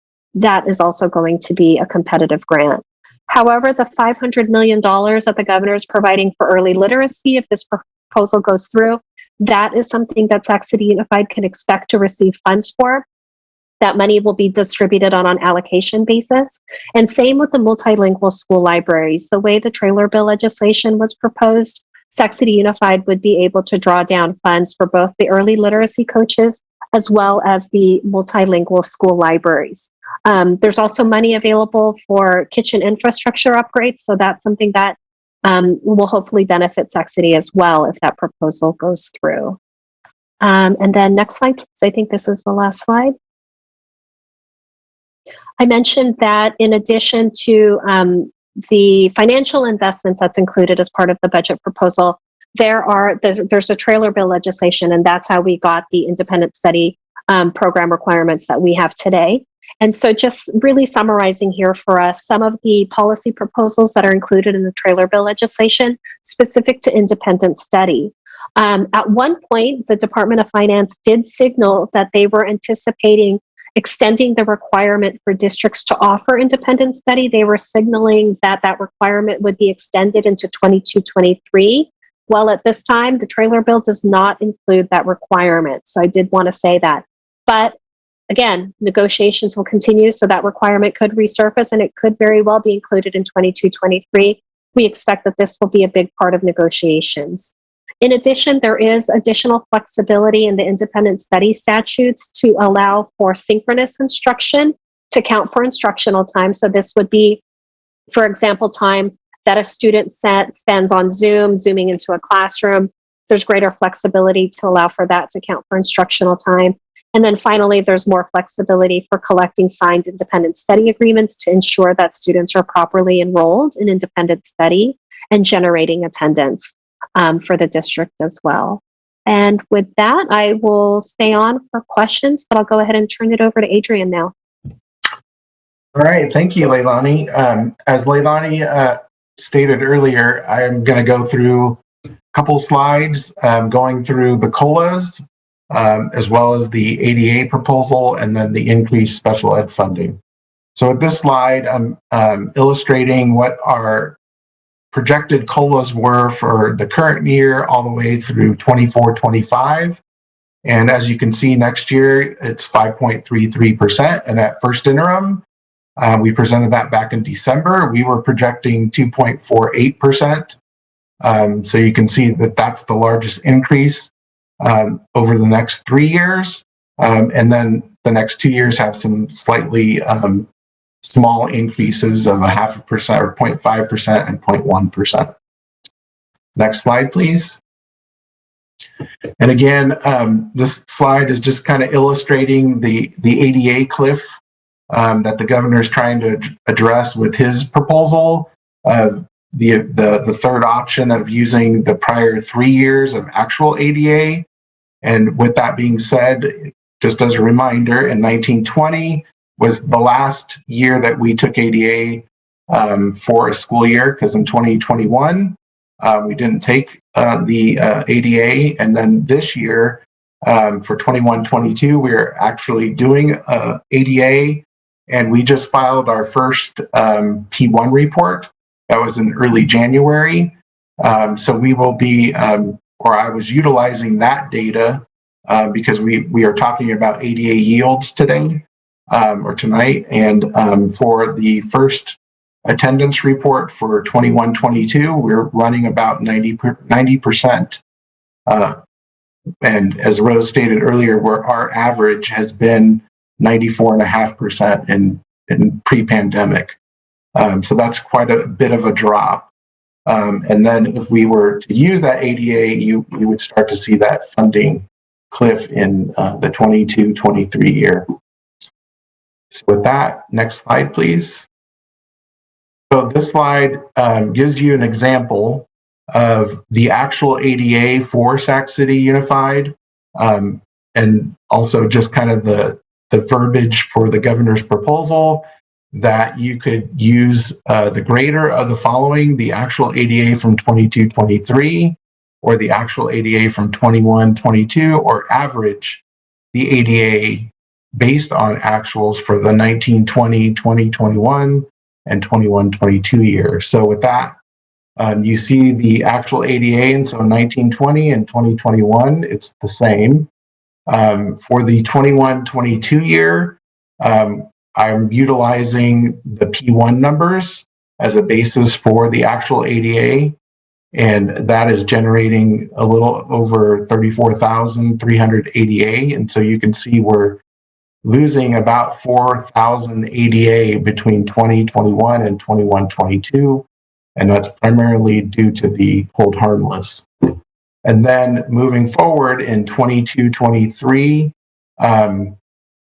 that ADA is based off the assumptions that, using our CBEDS number from the current year, which is roughly a little over 38,000 students, we would use our pre-pandemic decline of a negative 0.5%, and then that ADA yield of 94, it rounds up to 94.6. And with that, we would have a projected ADA of a little under 36,000 ADA. So if you were to, based off the current law, we would be using, if for the 22-23 year, the 35,902 number. But if we were able to use the governor's proposal and average the 3 years, that would generate 36,991, and that's a difference of 1,089. And based off the LCFF per ADA amount of 11,944, that would be a difference of about 13 million. So Sac City is definitely going to benefit from the averaging for the 22-23 year. And as you'll see in subsequent slides, I extrapolated that out for the next 2 years. So that would be 23-24 and 24-25. So if we could move to the next slide, we can see those numbers. Next slide, please. Thanks. So moving through the 2 subsequent years of 23-24, 24-25, you see that we are increasing in revenues. I'm highlighting the base amount because that's the amount that we can actually apply to any of our projected deficits. The supplemental and concentration amounts have to be budgeted for expenditures. So that can't be counted towards the deficit. But as you will see in 22-23 overall, we're projecting an increase in LCFF of 20.6 million. In 23-24, we're projecting 16.3, and then 24-25, we're projecting 12.4. And one thing that I will point out, in the 21-22 year, you see a negative decline a projected negative decline in our enrollment. The reason for that is because with me utilizing the P1 report ADA data, there's one section of the report that we are able to use the hold harmless, which is ADA generated by our students in our non-public schools and our community day schools. So that is trending 121 ADA lower than what we had at first interim. So as we get more data, we will incorporate that into the second interim, because the one piece that I am missing are the numbers from our County Office of Education for the programs that they run that our Sac City students are enrolled in. So when I get that data, that will also be incorporated into the second interim. Next slide, please. And so this slide is reviewing the special education proposal. Basically, the governor is, as Leilani described, he's proposing $500 million in Prop 98 general funds to go towards special education. The 5.3% COLA is also applied to the AB 602 funding. So with these investments, we would see our base rate move up to $820 per ADA, which is roughly $105 more than what the current rate is at $715. With that, based off the increase, we would be seeing a projection of increased revenues of roughly 4.2 million or 4.3 million in 22-23, 4.2 million in 23-24, and 4.1 million in the 24-25 year. Next slide, please. And so with that, I will turn it over to Rose, and she will go through the impact and what it does to our projected deficits. Thank you, Adrian. So what you're seeing on this slide is the top half of the slide is our first interim multi-year projections that we all presented to you in December. And you'll recall that our deficit at that time in our third year out, which is that green bar there going across, was about $26.2 million in 23-24. Now, we took that same budget, and what Adrian did was updated it with a couple of the major proposals from the governor's items, and that includes the increased COLA, the ADA, and the special education funding. And also in here is the update to our P1 ADA report that Adrian talked about, where we did see a little bit of a drop in some of those programs. So of course, that we, as Adrian explained, that is additional funding for the district. And so what this means then, of course, is that the deficit will be impacted in some way. And in this case, of course, it's going to be positively. So I'm going to take you down to that second table there. And we, again, going down to that green bar, which shows our deficit, you'll be able to see that in that first year, our current year that we're in, 21-22, we are increasing the deficit just a little bit projected because of that revenue loss that we're projecting for some of those programs that don't have the hold harmless provision. Not that much, but nonetheless, it's there. However, in 22-23, that huge COLA kicks in, assuming that COLA is funded, right? it pretty much wipes out the deficit. And we're actually ending that year, that year projected with a surplus of about $1.4 million. But then in 23-24, our deficit creeps back up to 8.7. Yeah, surely it's not as high as the 26.2 that we were projecting at first interim, but nonetheless, that deficit persists because we still haven't been able to manage to control our costs or get our costs to match our revenues. Even though we are having a revenue increase, it's not enough to keep up with the cost of increasing benefits and some other expense categories that we're going to see. We're projecting to see cost increases for. Next slide, please. And we're pretty much getting to the end of the presentation. And so some of the budget concerns we just wanted to bring to your attention is that the revenue forecasts do not include the impact of this new COVID-19 variant. We're not sure what to expect from that. Of course, you've heard about the reports of high inflation persisting, and what that means is higher costs for the district in terms of doing business. And we continue to experience those global supply chain disruptions. I mean, you've heard Ms. Victoria Flores talk about how we are waiting for our testing kits, and it's because just the supply and then the delivery dilemmas that we've experienced in many of our areas. And then again, the biggest threat to our district is declining enrollment. Although what the governor's proposing is not a hold harmless, it is a soft landing. But one thing to keep in mind, as Adrian explained, is that in the out years, we're assuming that our decline is going to return to the pre-pandemic days of about 0.5%. And recall that this year into this year that we saw a decline of 1,600 students versus 200 that we had been experiencing in the past. We're assuming that's just a one-time, and it's a fluke, it's because of COVID, and that in the coming years, we should expect to see that decline go back to about a 200 student decline. So we'll have to wait and see if that is, if that does come to pass, and we'll be able to tell over the summer and the coming months as students really start to tighten up enrollment for the coming year. And then, of course, collective bargaining is another concern. We have agreements that are not settled yet, so not sure what that's going to look like. And then the threat of PERS and STIRS cost increases are always a factor that we must consider.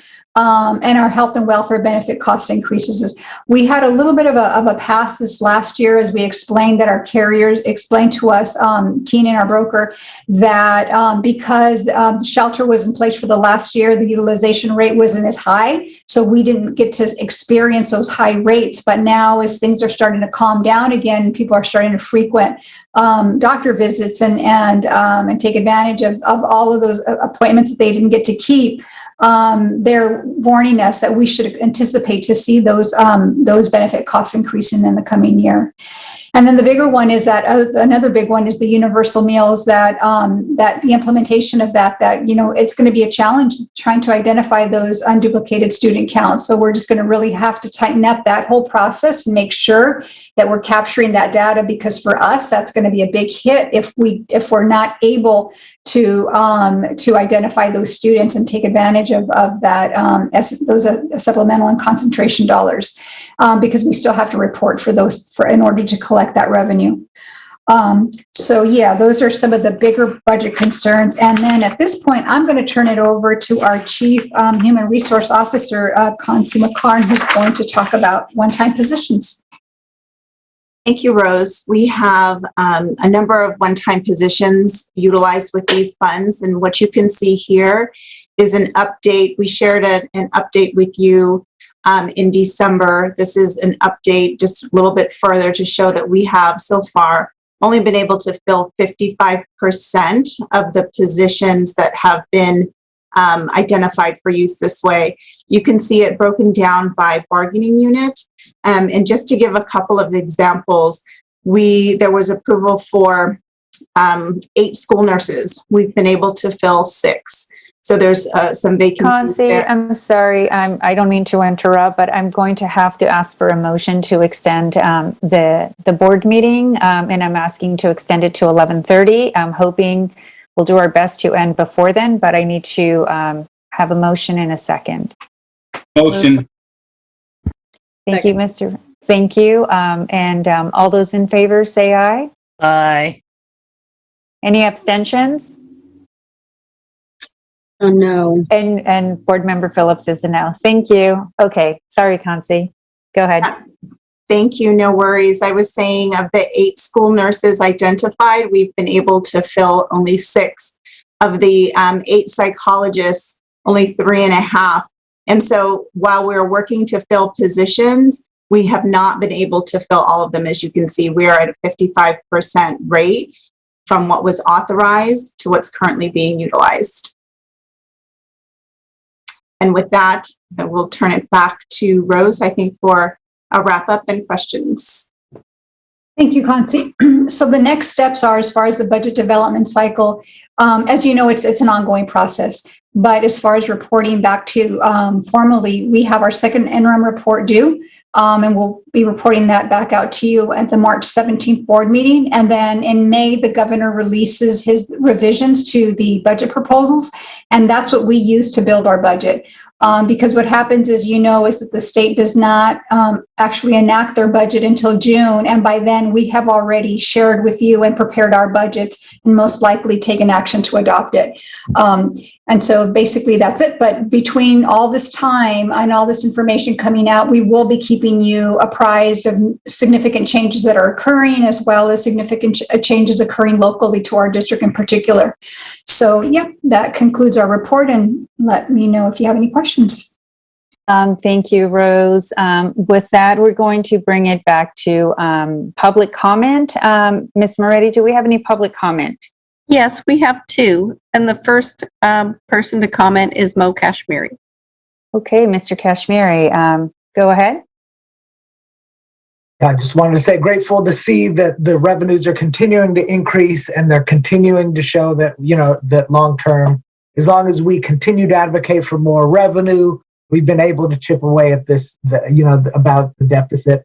And so I want to encourage this board to put more energy into advocating for new revenue, like what the governor is proposing, so that we can continue to add positions, because God knows we need more staff in our schools. As you can see, we're only hiring 55% of our one-time positions. That's ridiculous. That means that, we clearly need to be paying more to recruit and retain and provide a working environment where people feel agency and want to be here.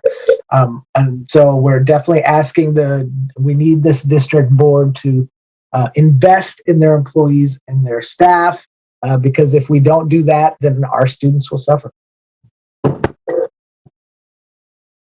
Thank you, Mr. Kashmiri, for your comments. And do we have another public speaker? Yes, our final speaker is Terrence Gladney. Mr. Gladney, give me a second to reset the clock. There you go. Thank 2 you. minutes. No problem. Going to Consley's statement on only 55% of the allocation regarding staffing, I would love to see the board articulate a plan for the remaining 45%, whether they go unfilled or whatever the remaining allocation of those dollars are that go uncommitted to the stated purpose. I would love to see a plan B, a plan C, so that we don't, again, have those dollars roll over to general fund or reserve. Our scholars are suffering today.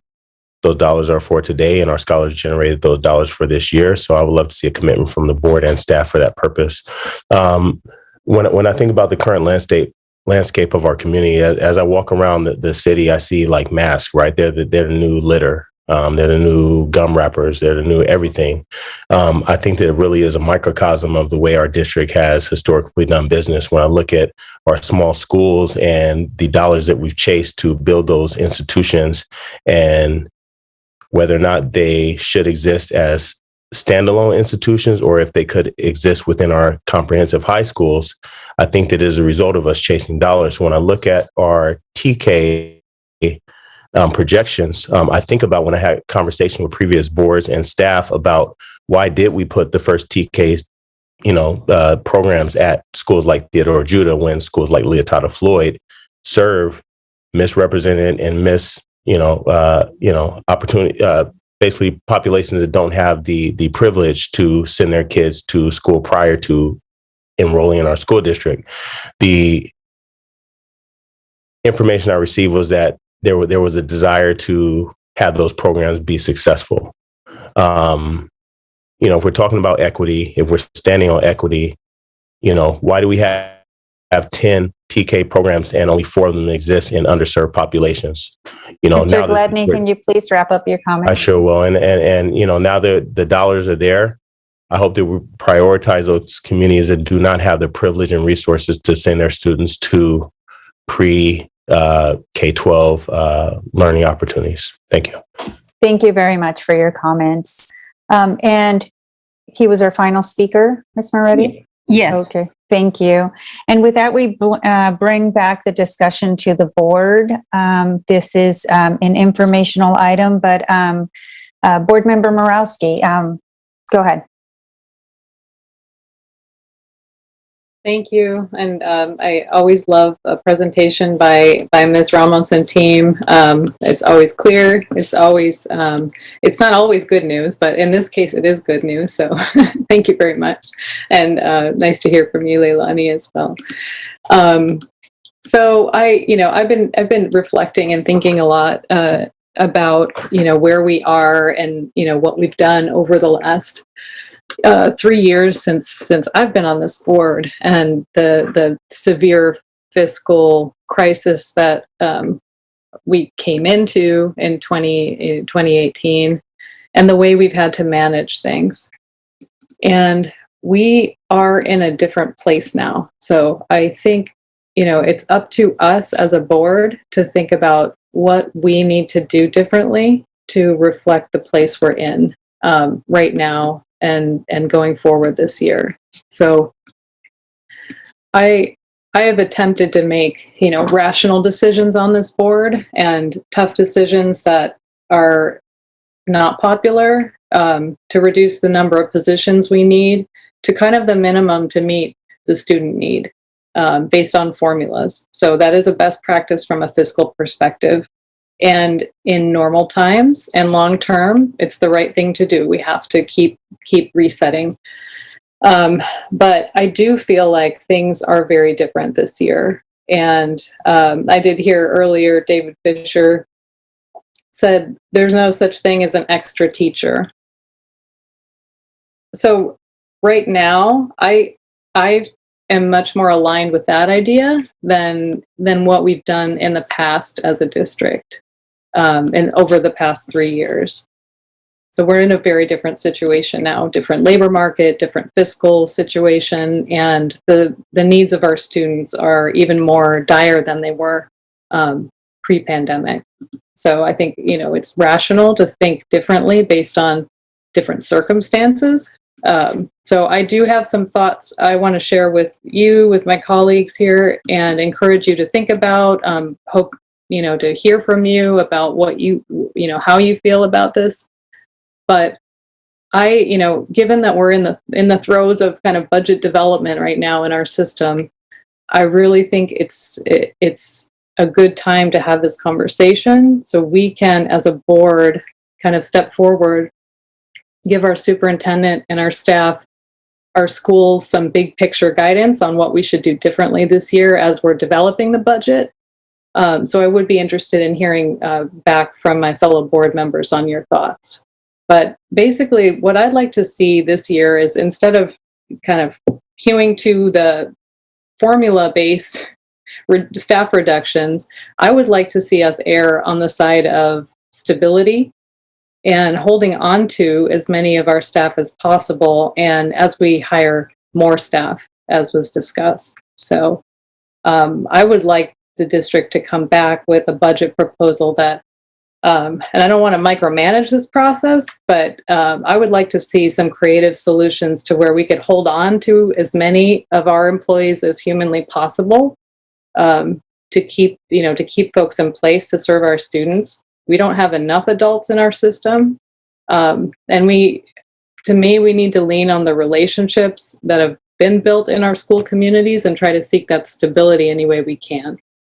I understand that we will have to close some positions. We have to close positions even if we have to close one here and create a new one. That's just a process we have to go through. So we understanding that, but I think we should still be able to say, if you are willing to serve our students, and stay with our district, that we can find a place for you to serve our students in the coming year.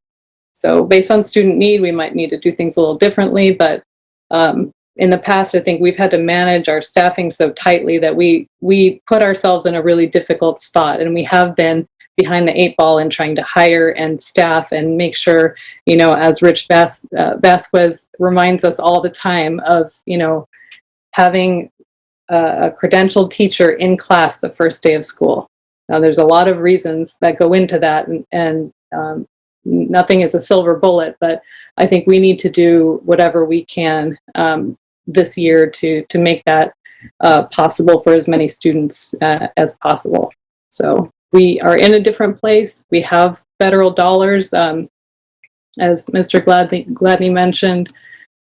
We have salary savings from some of the staff that we haven't been able to hire. So that's what I would like to see. I mean, if we could just focus on hiring and recruitment and not on, the going through the process of cuts and losing so many staff. If we're a little bit overstaffed compared to our formulas in the coming year, and we burn through a little bit more of those federal dollars, I'm not losing sleep over that. That is not causing me heartburn for next year.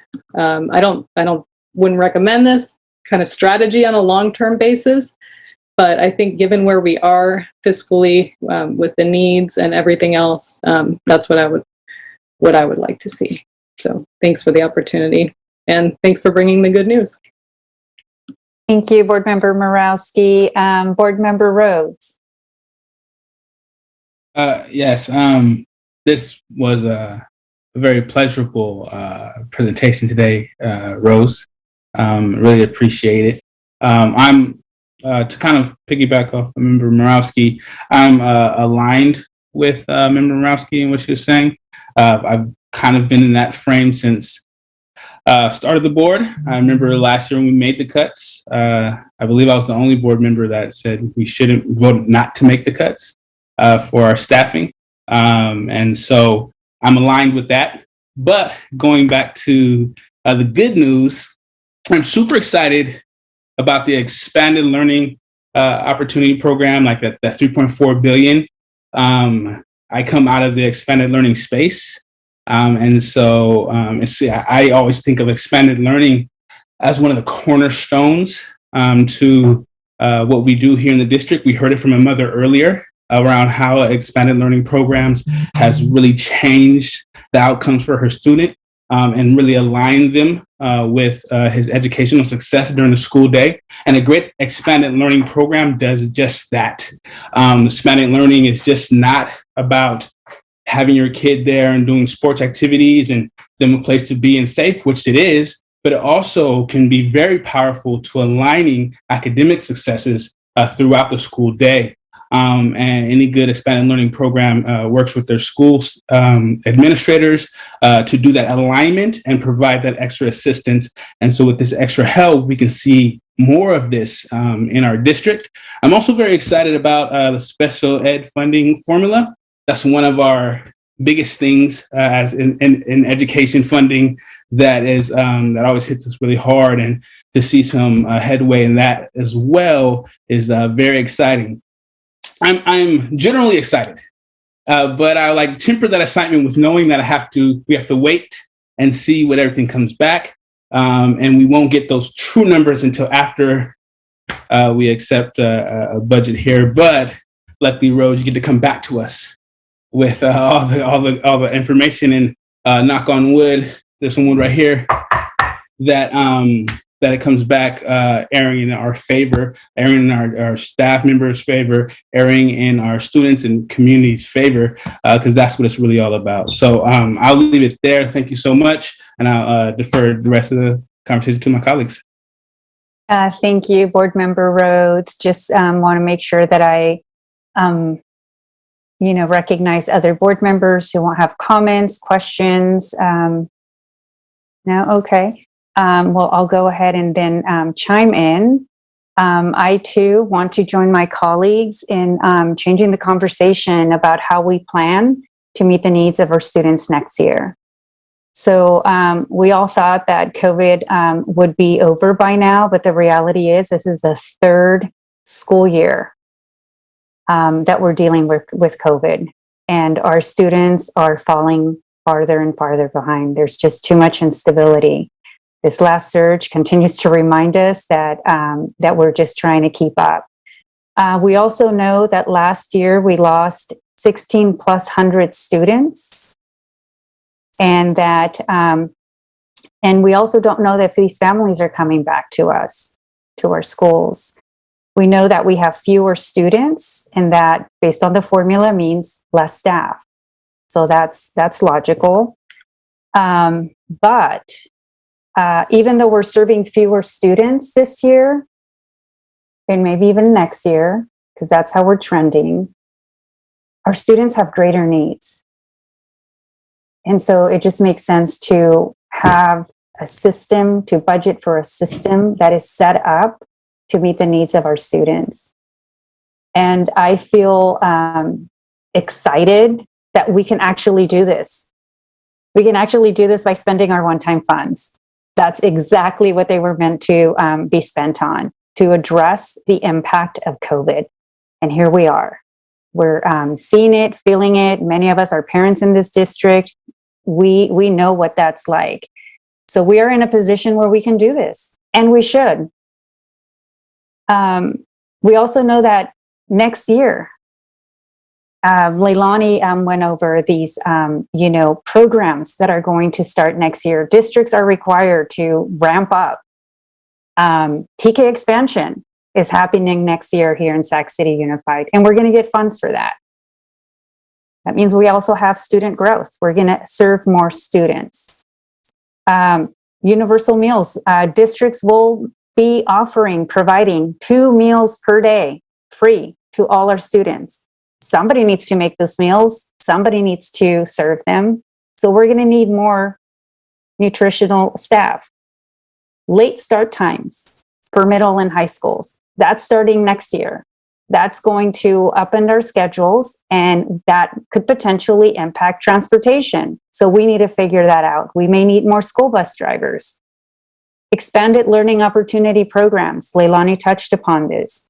These are programs, it's the governor's biggest investment this year of $3.4 billion of additional ongoing money to basically stand up before and after school programs and summer enrichment programs.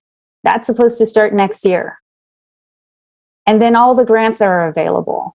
Community schools. We're in a great position to go after that grant because we already have community schools. The A through G completion. Those are grants that our district is receiving in order to start serving more kids and making sure that they not only that they meet A through G. And these are just a few. There are just so many programs that were created and that are being proposed to be funded with this budget, but that will start for sure in this coming year.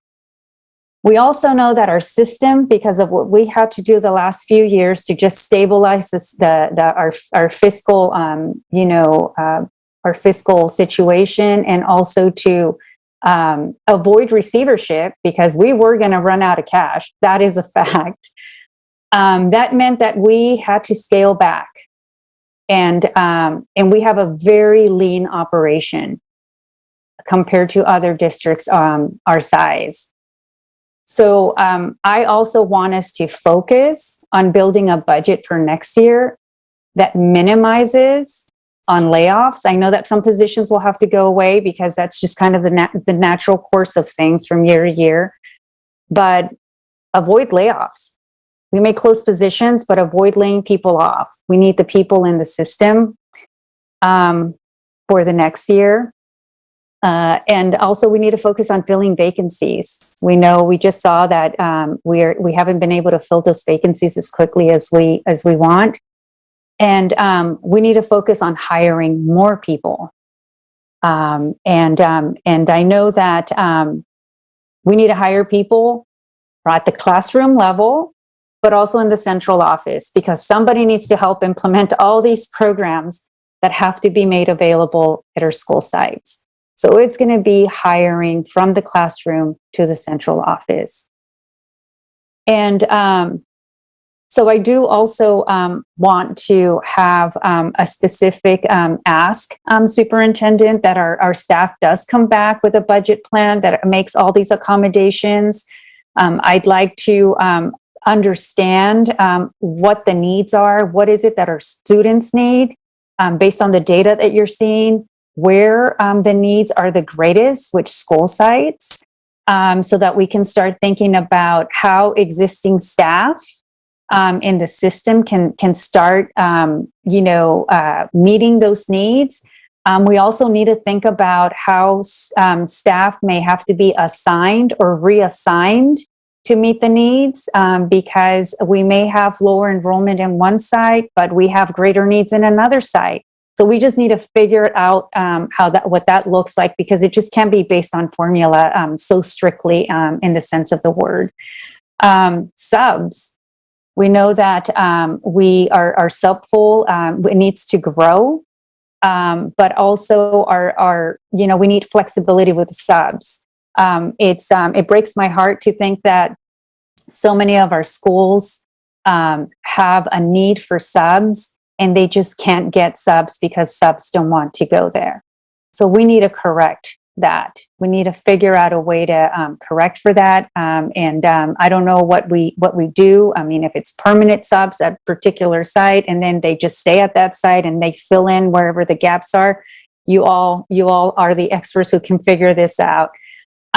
New hires, we need to figure out a timeline that is to the advantage of the district. Our current timeline is so late in the game that we lose out. We're at a disadvantage compared to other districts because we start so late into the year that we're one of the last districts hiring. And by that time, other districts have hired. Everybody around us starts school much earlier in the year. So we need to figure out a way to not be at such a great disadvantage. And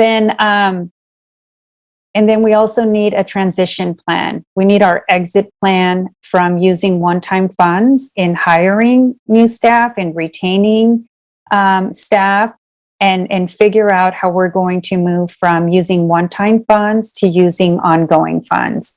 So I just, these are the kinds of things that I just kind of would like to see to have a bigger picture as to why we're moving in a direction that has been very different than my past 3 years.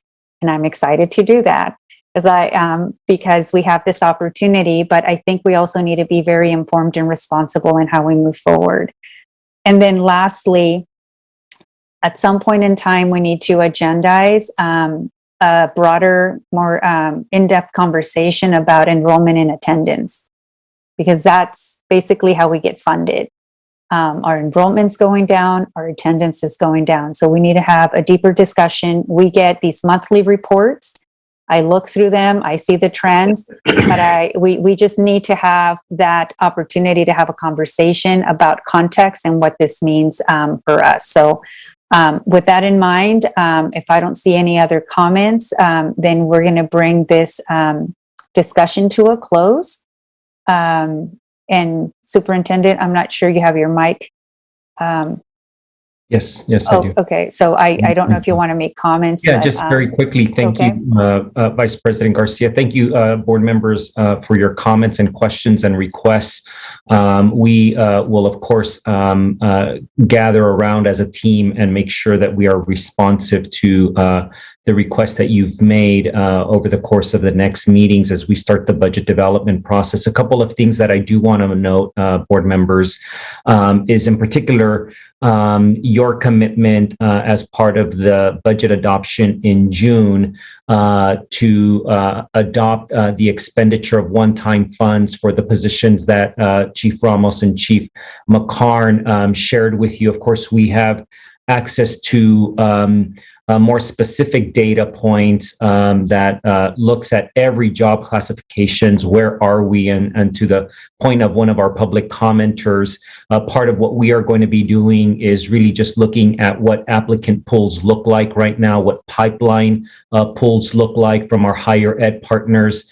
If we are at 54% of hiring of those positions, which was a significant commitment that you supported us on as part of the budget adoption, we've not hired the 100%, so we know that we have some salary savings for at least half the year, and then of course salary savings for the other half that have not been hired. And depending on that assessment, we will make some adjustments and come back with some options for the board to consider. What I'm very proud of, though, and do want to thank the board, is that at that time, you understood the amount of work that our team put into that effort, identifying the positions that we felt were critical to continue serving our students and our families. And from the very beginning, our commitment was to make sure that, to your point, Vice President Garcia, that we had some support in the central office. But as you see in that data slide, it is not a lot of positions of that total number of positions, and rather most of the positions are really dedicated to providing direct services to our students and to our families.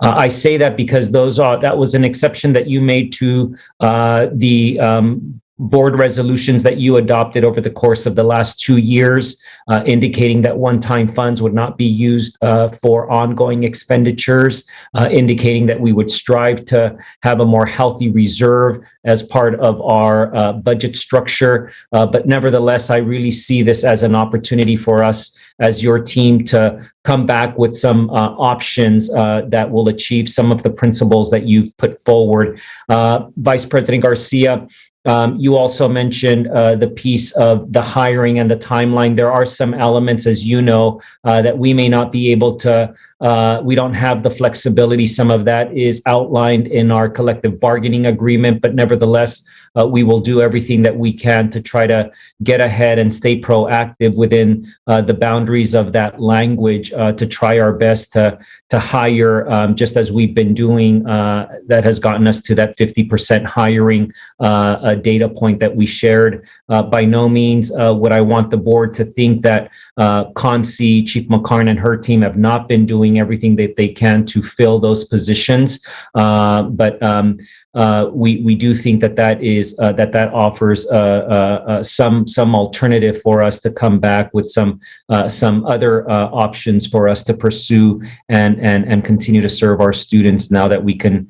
Now that we have access to these one-time funds. The last thing that I'll mention is just keep in mind these are one-time funds. And what you said to us in June was that you were asking for us to come back with regular reports because we would, of course, not want to have a situation where when those funds expire, that we would have to issue layoff notices to these fantastic individuals that would be joining Sac City Unified.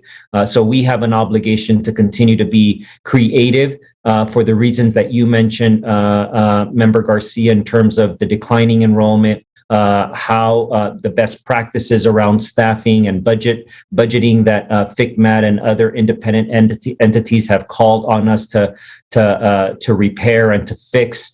And so I'm hopeful that we will continue to be able to bring to you some updates as to how it is that we would continue hiring individuals using one-time funds, but then being able to put ourselves in a position where of course those individuals are going to stay here and continue to serve our students and families in Sac City Unified beyond the one-time funds that we have access to today.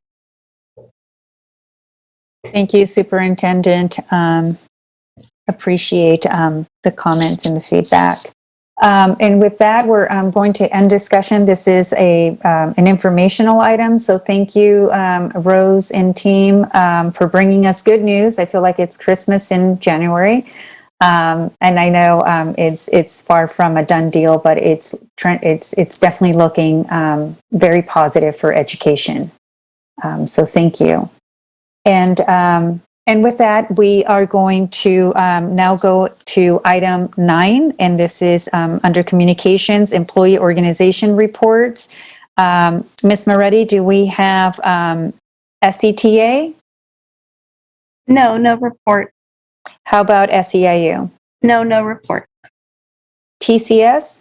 No report. Teamsters? No report. UPE? No report. But we do have one comment from Terrence Gladney. Okay, Mr. Gladney, you have 2 minutes.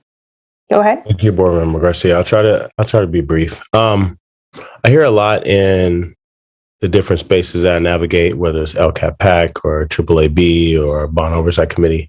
There's a lot of reference to negotiation issues. In my work with, directly with scholars and families, I'm a firm believer in removing the no's, right? Removing the reasons that people can say, no, we can't do this.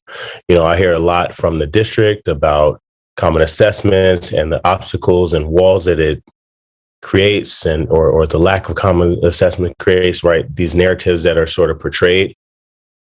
So my challenge to all of our labor partners, as well as our board members, is that if our board members aren't willing to sort of traverse the swamps or the uncharted territory, because historically board members don't go into negotiations or superintendents don't go into negotiations, I would challenge that, why do what hasn't been done or what has been done when we continue to get the results that have lasted for generations that don't meet what we expect. So if our board members or superintendent don't typically go into those spaces, be brave enough to go into those spaces.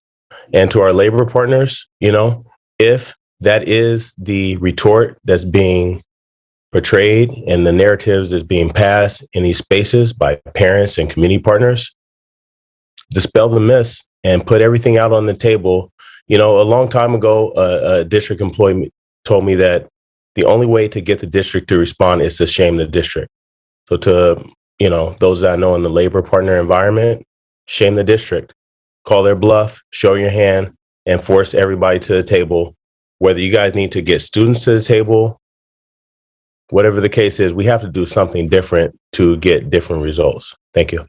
Thank you, Mr. Gladney, for your comments. And with that, we will move on to item 9.2, District Advisory Committees. Community Advisory Committee report? No, no report. DLAC? District English Learners? No. LCAP? Yes, we have Gwinnett Bird. Thank you, Mrs. Bird. I will, do we limit the time to 2 minutes as well? I don't need more than 2 minutes. Okay. Okay. That you make it easy. Thank you. Go ahead. Good evening, board members and Superintendent Aguilar. I'm Gwinnett Bird, parent of 2 teens in the district and LCAP member from District 1. I'm in my 2nd year of serving on the LCAP PAC, and I'm the designated speaker tonight, so I want to give you just a quick status report of what we're up to. First, let me say I'm impressed with the dedication of the members of this group to dig deep into the issues facing the district. It's a really good group of people to work with. And a quick shout out to our staff liaison, Stephen Ramirez-Fong, who keeps us on track and is a really good listener. He synthesizes our diverse opinions and input he hears into a coherent summary document. I'd also like to acknowledge and thank the hardworking district staff who have stayed after hours to come to our meetings and give us presentations in the last few months. We've learned a lot about the daily responsibilities and challenges that the district faces. Since you last heard from us, we've been working hard to distill the massive amounts of research and information we've received to be able to make clear and specific recommendations to the board. We will officially make those recommendations at the March board meeting. We recognize that the board is flooded with information from so many legitimate and valuable sources, so our goal is to synthesize and compile information and then prioritize those issues for you so you can focus on a few key issues. As much as we would like our district to be able to do everything, our goal is to narrow down our discussions and make recommendations on the most critical issues. In meeting this month, we worked on identifying some key categories of issues to be addressed. While this is still a work in progress, I can share that so far the key topics include addressing learning loss, mental health and social emotional learning, MTSS implementation, consistency in district programs across all schools, staff recruitment and retention, special education, and early education. I think I can safely say that the teacher and staff shortage really rose to the top of the list of its priorities. Without teachers in every classroom, nothing else can be accomplished. Crucial to this point is the continued lack of collaboration or agreement between the teachers union and the district. All of us on the PAC are concerned about this antagonistic relationship and how it's affecting our students and the long-term health of the district. So I'm calling this sort of a teaser for things to come, but know that your appointed PAC members are taking seriously a responsibility to educate themselves and come to you with cogent recommendations that we think will guide the district towards a path of excellence for our students. Thank you for your time and for your dedication to our kids. Thank you. Thank you for your time and your dedication on the board. And Ms. Moretti, Student Advisory Council. Oh, we have one more LCAP PAC member, Ms. Yes. Rodriguez. Okay. No, I'm not here for the LPAC. I wanted to make a comment on this section later. Sorry. Okay. So let me go to Student Advisory Council first. For Student Advisory Council, this month for both our college prep and sex ed initiative, we are finally starting our survey process. We will be collecting student voice this month and work on the analysis of these data. And using the analysis, we will then work on our initiative and eventually present to the board. And I would also like to highlight our monthly newsletter. We work on writing articles that are relevant to the month. And for February's issue, we included topics like Lunar New Year and Black History Month. So do keep an eye out for that. Thank you. Thank you so much. And then we have the African American Advisory Board. No report. Okay, so any other public comment? Yes, Ms. Rodriguez? Maria Rodriguez. Am I? Go ahead. I'm not. Yes. So thank you, board, for this time. I wanted to say that it's this agenda item, which is to blame for me to continue and come to these meetings, because when I was part of PTA council many years ago, I substituted and came to a board meeting to give an update, and it really engaged me and felt like I could make a difference. And so I was in there around the same time as Terrence Gladney, Frank DeYoung, even President Pritchett and Rich Vasquez. And I give a lot of credit to the FACE department, the Family and Community Engagement. And I noticed that on their webpage, they say parent engagement equals student achievement. And I'm going to bring this up now to try to explain to you what I think Terrence Gladney was saying during the redistricting point that I'm not sure you all got.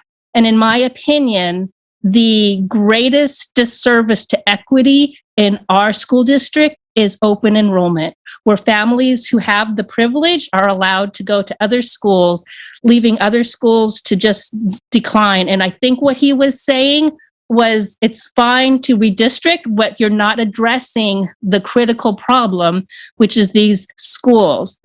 I had the oldest child with all my friends. I was the first one to pick a kindergarten, and I did not pick my home school, and I regret that. All of my friends followed me to this other school that we were able to get into. By the end of I became very engaged. We all became very engaged. We developed that community, but I feel bad that I pulled my resources away from my neighborhood school. And that's what he's talking about. These are the schools that are closed. We can address redistricting, but we're not changing the critical problem that continues to do this. By the time my kid was a sixth grader, I decided I was going to take him to my neighborhood middle school and my neighborhood high school. None of my friends followed. And I think they all thought I was crazy, but I was committed to the neighborhood schools.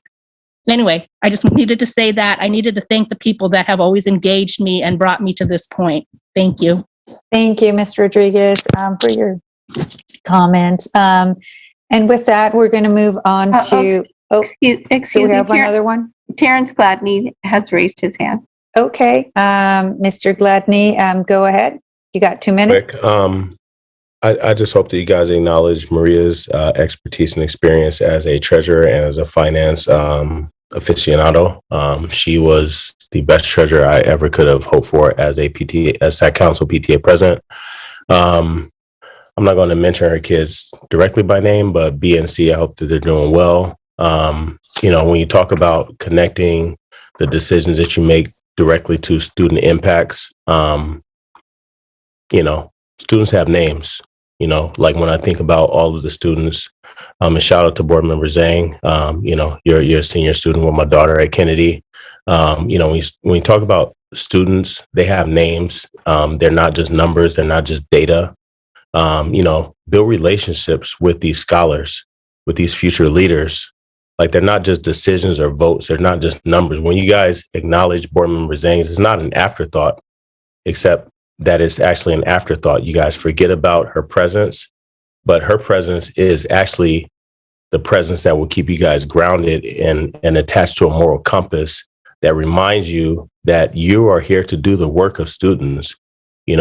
Like students first and kids first is not just it's not just a statement. It's something that you stand on. And that's why I've been coming to these board members, even when scholars that I know have been disserved and disenfranchised by the decisions from the same dais that you guys stand behind.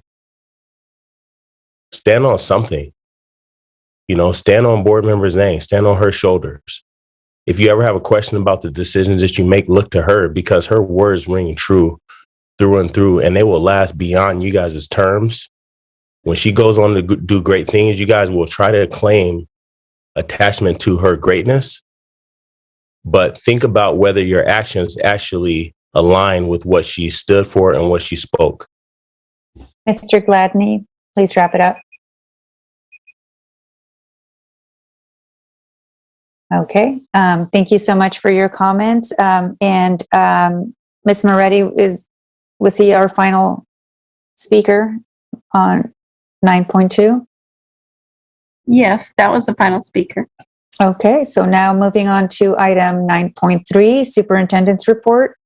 Thank you, Vice President Garcia. I know it's a late hour. I'll be as brief as I can here. I do want to just mention a couple of things. Of course, as you heard this evening from our staff, and thank you for their work in preparing the presentations this evening.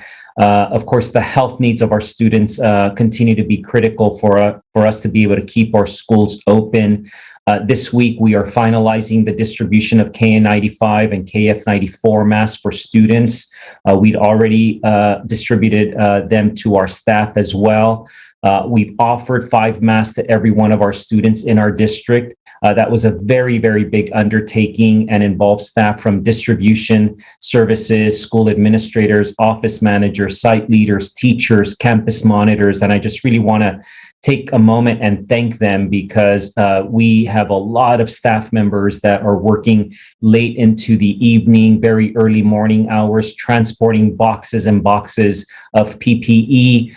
The masks that we handed out to our students, we believe will not only create safer classrooms, safer learning environments, but also create access to the best PPE masks for our students when they're in a high-risk public setting, hopefully away from school, and they'll continue to use them outside of the school setting.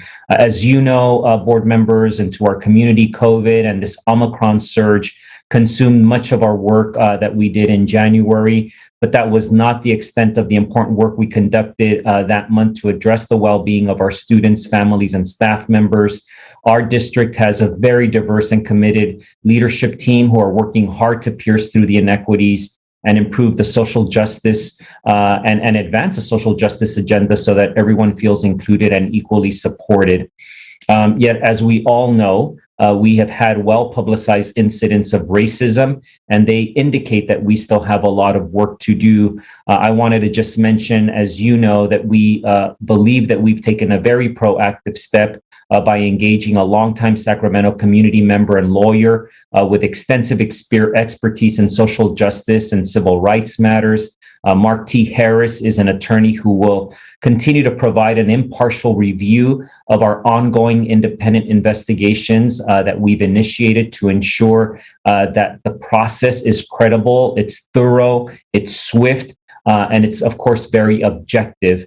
Our goal is to continue to interrupt racism, and it's going to take a collective effort from each of our classrooms down to our boardroom, or from our boardroom to our classroom, as we tend to say here in Sac City Unified.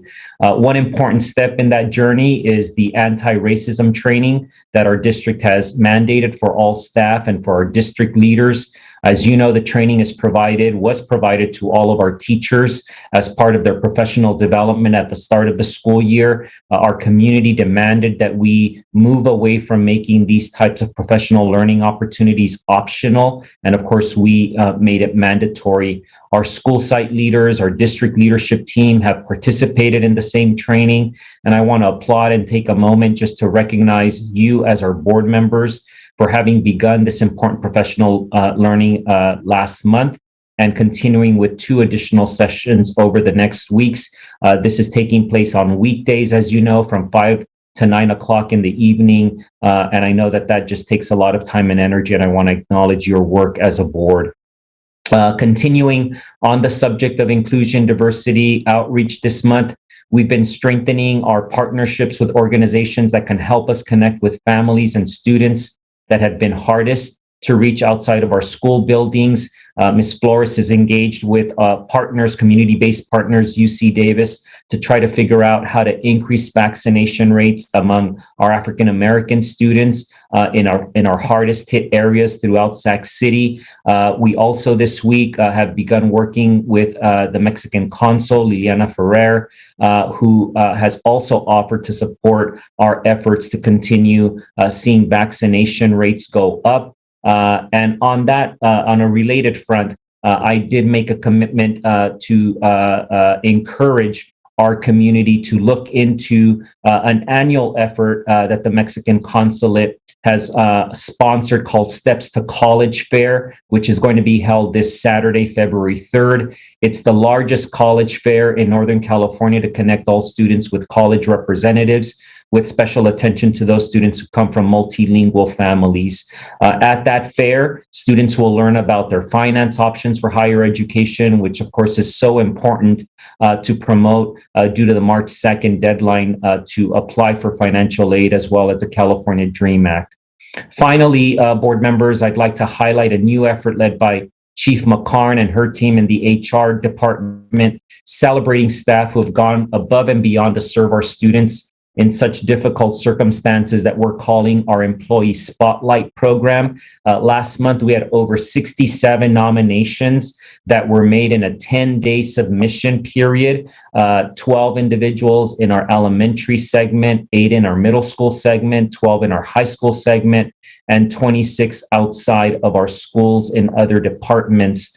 Our nominations included individuals who are on a regular basis stepping up and showing up for our students.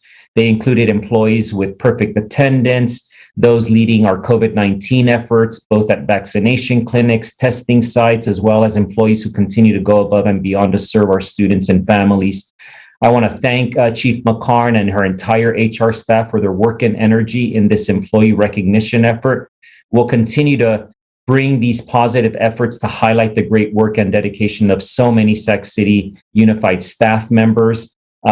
Everyone can continue to nominate other employees through this program. We have a nomination form, which is on our website. They're due by February 17th. So please visit the website and submit a nomination for an employee that is going above and beyond. Again, thank you to those that were nominated, to those that are continuing to do the work and will likely be nominated, and really to everyone in Sac City Unified. Thank you for your service to our students and to our families. Thank you, Superintendent. That's great to hear that despite the busy and chaotic times that we're taking the time to acknowledge and recognize so many employees who are going above and beyond. And I'm sure there are many, many more beyond those that are nominated.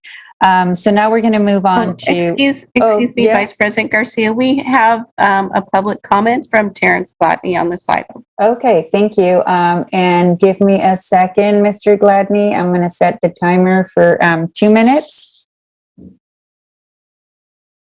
Go ahead. Sorry, I had to turn my fan on because I don't like the smell of smoke. So, there's smoke being blown around, so I had to clear the air. When you guys talk about employee spotlight, it's interesting that you can't even spell the name of people that you're highlighting. Like I'm huge on names. There's an administrator, Corey, we call him CJ. He did a whole presentation on names and how we receive them and where they come from and how important they are, right? Receive them first from our parents.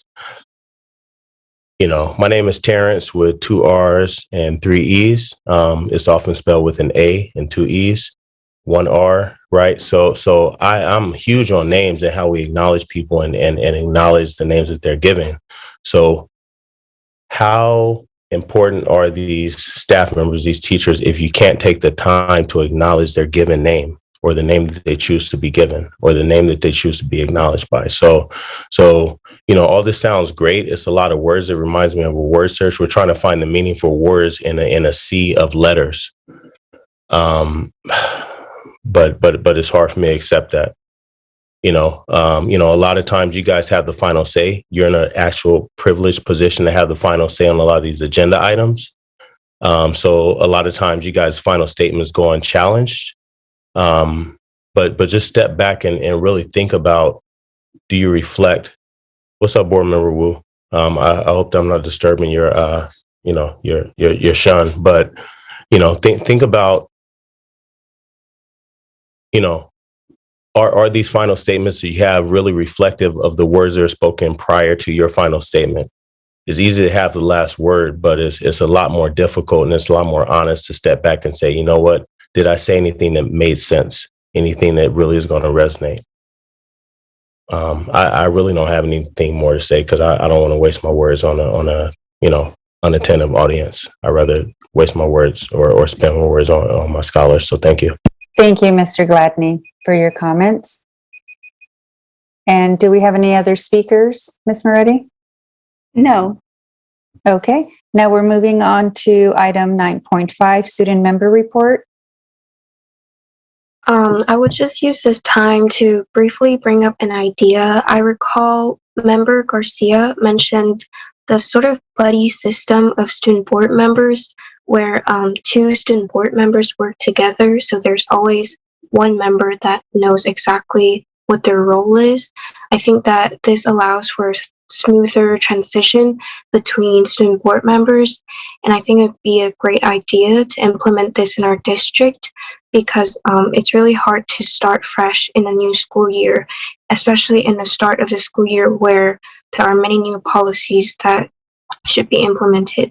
I've yet to work out the details with the Student Advisory Council, but I hope the board is open to this idea and we can discuss further in the future.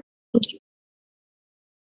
Thank you so much, and we look forward to hearing the recommendation from the Student Advisory Council. I did skip over the president's report, but she is not here, so we're going to go ahead and officially skip over that. Now we're going to move on to item 9.6. It's information sharing by board members. Colleagues, I don't know if you want to share information. If you do, please go ahead and raise your hand. I don't see any information, wanting to be shared by our colleagues. So we're going to move on to item number 10, the consent agenda. This is an action item. So I will need, first I will need to check if there is public comment on the consent agenda. No, there's no public comment on consent. Okay, thank you, Ms. Moretti. So we'll go ahead and I'll entertain a motion and a second to adopt the consent agenda. Move. Do I have a second? Second. Thank you. And that is a roll call vote. Superintendent, please call the roll. Yes. Member Garcia. Aye. Member Rhodes. Aye. Member Morowski. Aye. Member Villa. Aye. Member Wu. Aye. Member Phillips.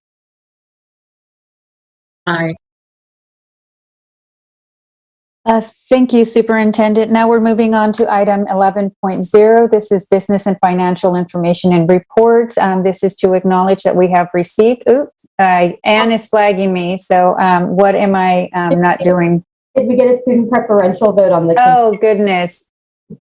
Sorry, board member. I skipped over my notes. Yes, on all open session items. Oh, thank you. Okay. And now we're going to, now we go to German. Is that correct, Anne? I don't see you. Yes, you have business and financial. Okay. And then adjournment. Yes. Okay. Okay. So going back to business and financial reports. So that information, it's to receive information. So we just acknowledge that we've received the information. Now moving on to 12.0, future board meetings and dates and locations. So we're meeting on February 17th. That's our next board meeting. And also the follow-up board meeting is on March 13th. So now we are going to, adjourn. We are going to adjourn in memory of two employees. Superintendent, are you doing this, or am I going to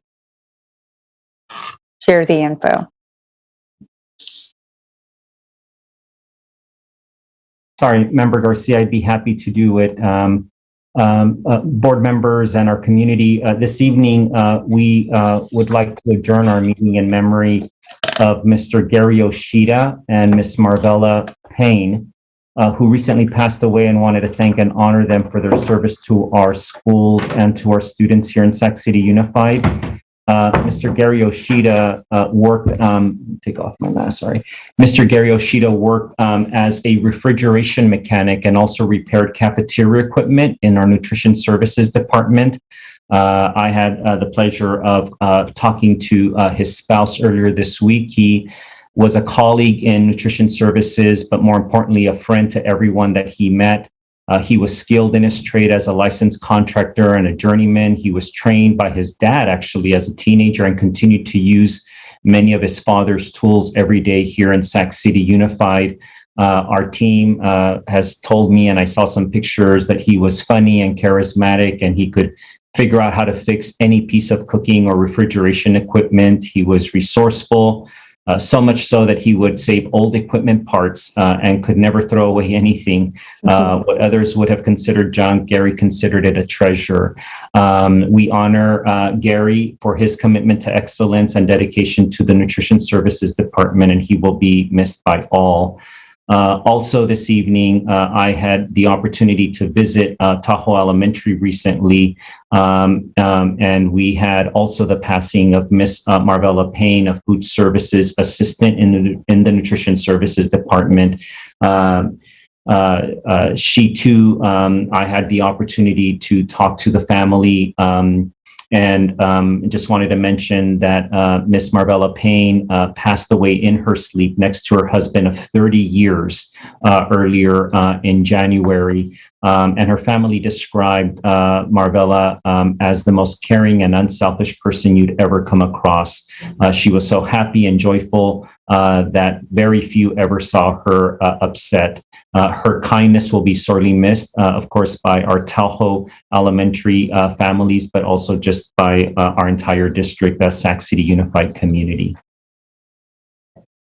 Thank you so much, Superintendent. It's just, it's a great opportunity to honor those employees who are part of the Sac City Unified family and who have passed on. So with that, I will entertain a motion to adjourn and a second. So moved. Seconded. All those in favor? Aye. Aye. Aye. Okay. Have a great night. Thank you. There you go.